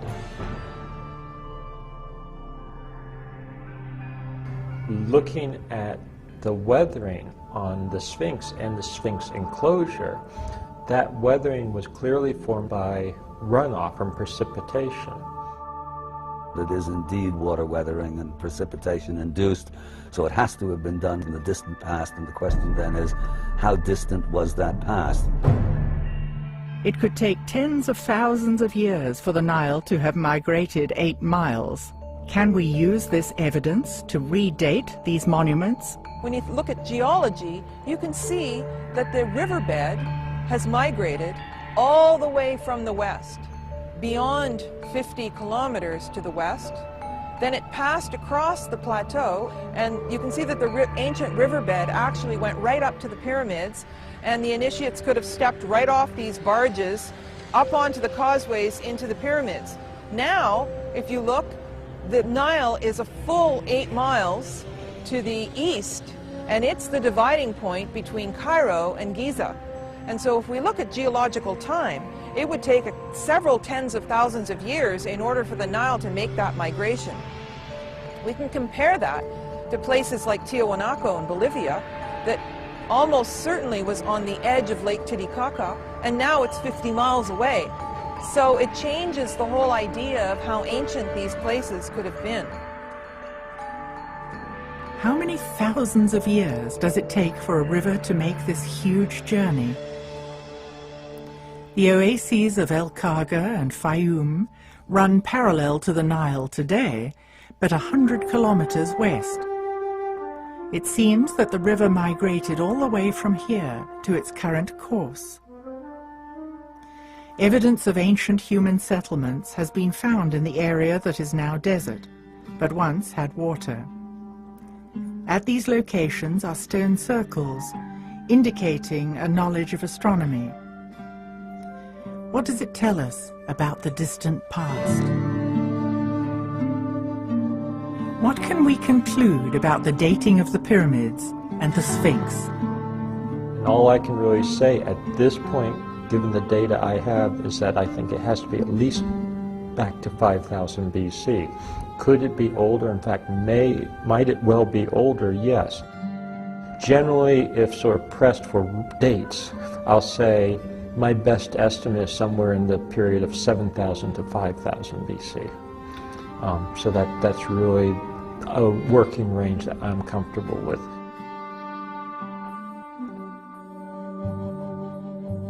We're also finding elsewhere in Egypt and around the world that other things were happening in that same period, 7,000 to 5,000 approximately BC, that to me puts the Sphinx into a larger regional and global setting, that it's not just an isolated thing.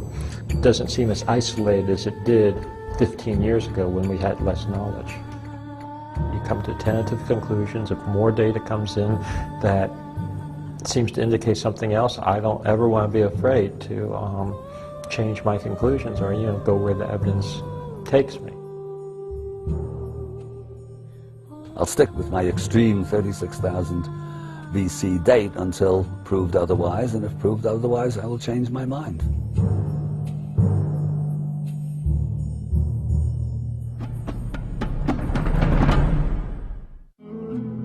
How can we tie the concept of the Yuga or Vedic cycles into something more concrete that we can recognize in our own history?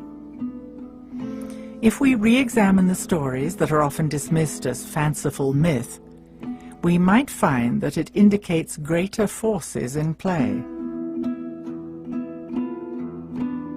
Those of us that are seriously looking at this old Vedic concept of the world ages, the cycle, we know that the Golden Age, the last Golden Age, basically the peak of the cycle was about 11,500 BC, the highest point.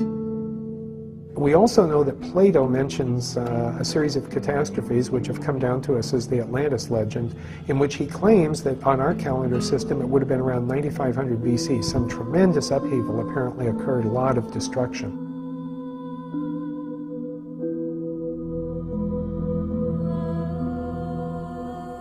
Isn't it also possible that for all of those maybe several thousand years, whatever those catastrophes were so cataclysmic that even with that Silver Age or Golden Age consciousness, they weren't fully able to recover?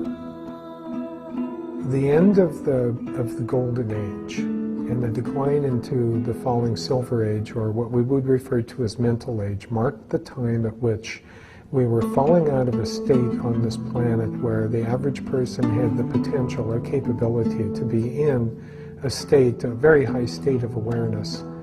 And they were a far more enlightened and benevolent society than we would be able to even imagine now, but they were beginning to lose that almost divine state that exists in the Golden Age. And as they started to descend into the Silver Age, there began to be more of an emphasis on what we would now refer to as sacred sites and sacred structures. You could almost think of them as machines to enhance consciousness or to create an environment where, you might call it altered states of experience, but changes in consciousness, expansion of consciousness. What these were really intended to do, it wasn't so much for the selfish purpose of, for example, boosting up a few individuals. This actually had to do with a much larger global perspective. And that's effectively what the Great Pyramid was. It was basically a device, a generator for, if you will, broadcasting and transmitting throughout the planetary structure, a type of field which uplifted the entire humanity. For at least 1,000 years, this structure performed beautifully. My guess is that it probably did a lot to help offset the fall into the Dark Ages. And I think what the pyramids did is that for those individuals that were at least somewhat receptive, it kind of kept that energy polarized into the higher centers. This is very real, and I think this is very important. It's like great art or great spiritual insight, expansion of consciousness. In a way, there's nothing more important than that. It couldn't do it forever because eventually Mother Nature is going to win out, and this cycle is part of nature. It's as much a part of the natural world as day and night are. We have the ability to grasp those electromagnetic forces and the more fundamental forces that underlie those to basically prop up humanity for a while using the system.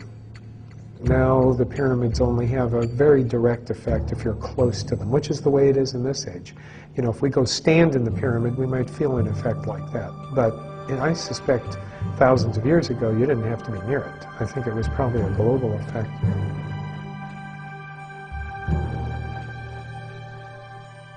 The physical structure could only do so much. The Wisdom Keepers created social structures as an additional influence to extend the energy of the Golden Age by creating mystery schools that preserved the ancient knowledge.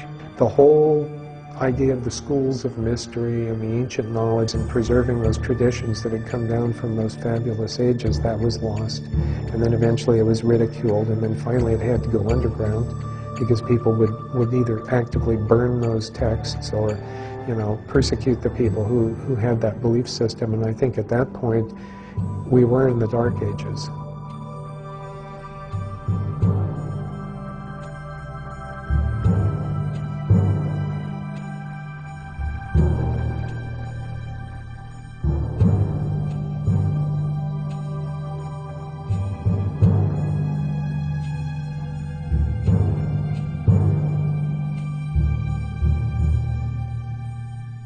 The exact end of the cycle of darkness is approaching. Each winter solstice before 2012, our sun comes into close alignment with the galactic center. This means we are beginning to feel the shift of energy already, even though the exact conjunction is December the 21st, 2012. So all signs point to the interpretation that we are deep into the period of increasing darkness. What happens at the end of that downward trend is a turnabout. And I believe that that's where we are right now in history. The Mayan material for 2012 basically indicates this turnabout point, this point of maximized spiritual darkness. But then in the cycles of time, we turn the corner and we have an opportunity to open up to the transformational energies that can sweep us into the next cycle.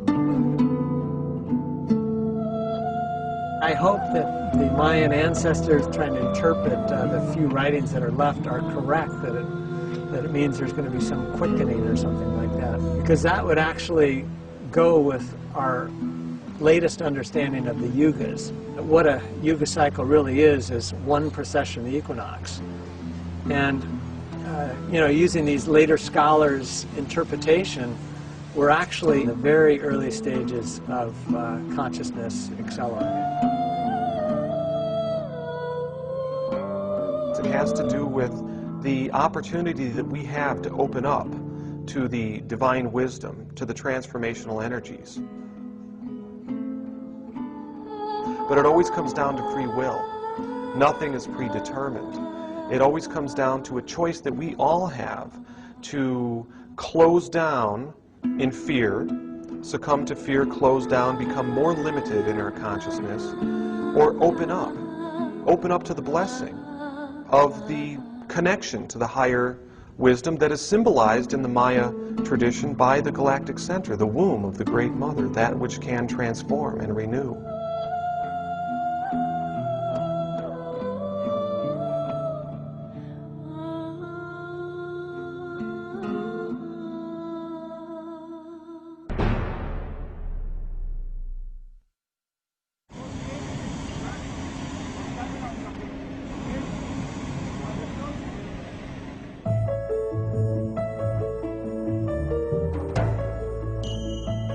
Could the ancients have had it right? Perhaps we should consider that we too can return to high levels of consciousness, heightened perception, and inspired creativity. It would serve us well to embrace nature and to protect the planet's environment.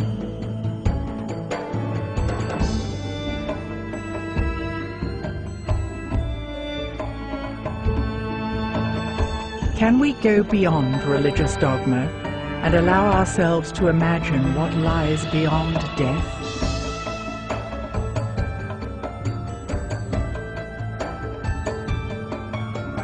How would humanity change if, instead of material wealth, consciousness was our highest value?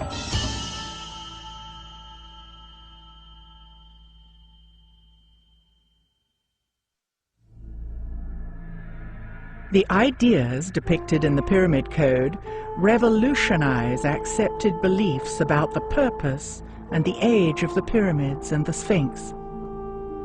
Clearly not tombs, these ancient structures may have been used to access and transmit a type of energy that affects human consciousness. We have seen concrete evidence of high-level technology with laser-cut crystals, polished black basalt floors, and curious and sophisticated instruments, including those that generated energy from sound and light. Looking at the old riverbed, it seems clear that the Nile has migrated over time, and that it once flowed to the east of the pyramids. The ancient Egyptians built temples using sacred geometry corresponding to cavities in the human body.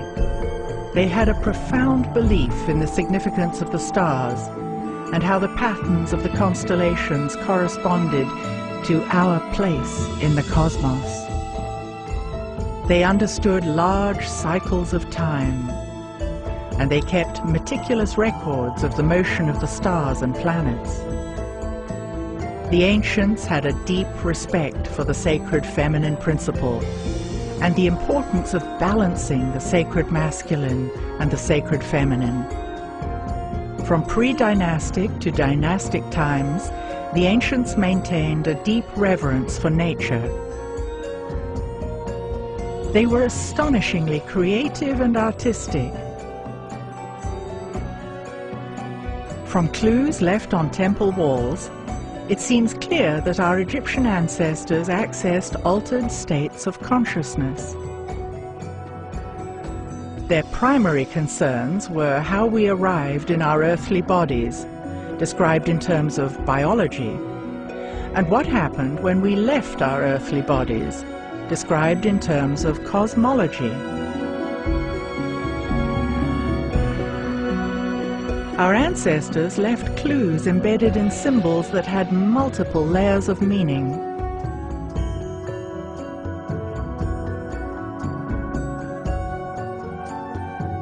They were empowered humans, using the full capacity of their senses. Today, our planet is in trouble politically, economically, environmentally, and morally. Many will agree that corrupt people hold places of power. Citizens are taxed beyond reason, and riches are amassed by an elite that controls the world. With all this evidence of the sophisticated science left by the ancients, can we still uphold the belief that we are the most advanced society that has ever existed on planet Earth?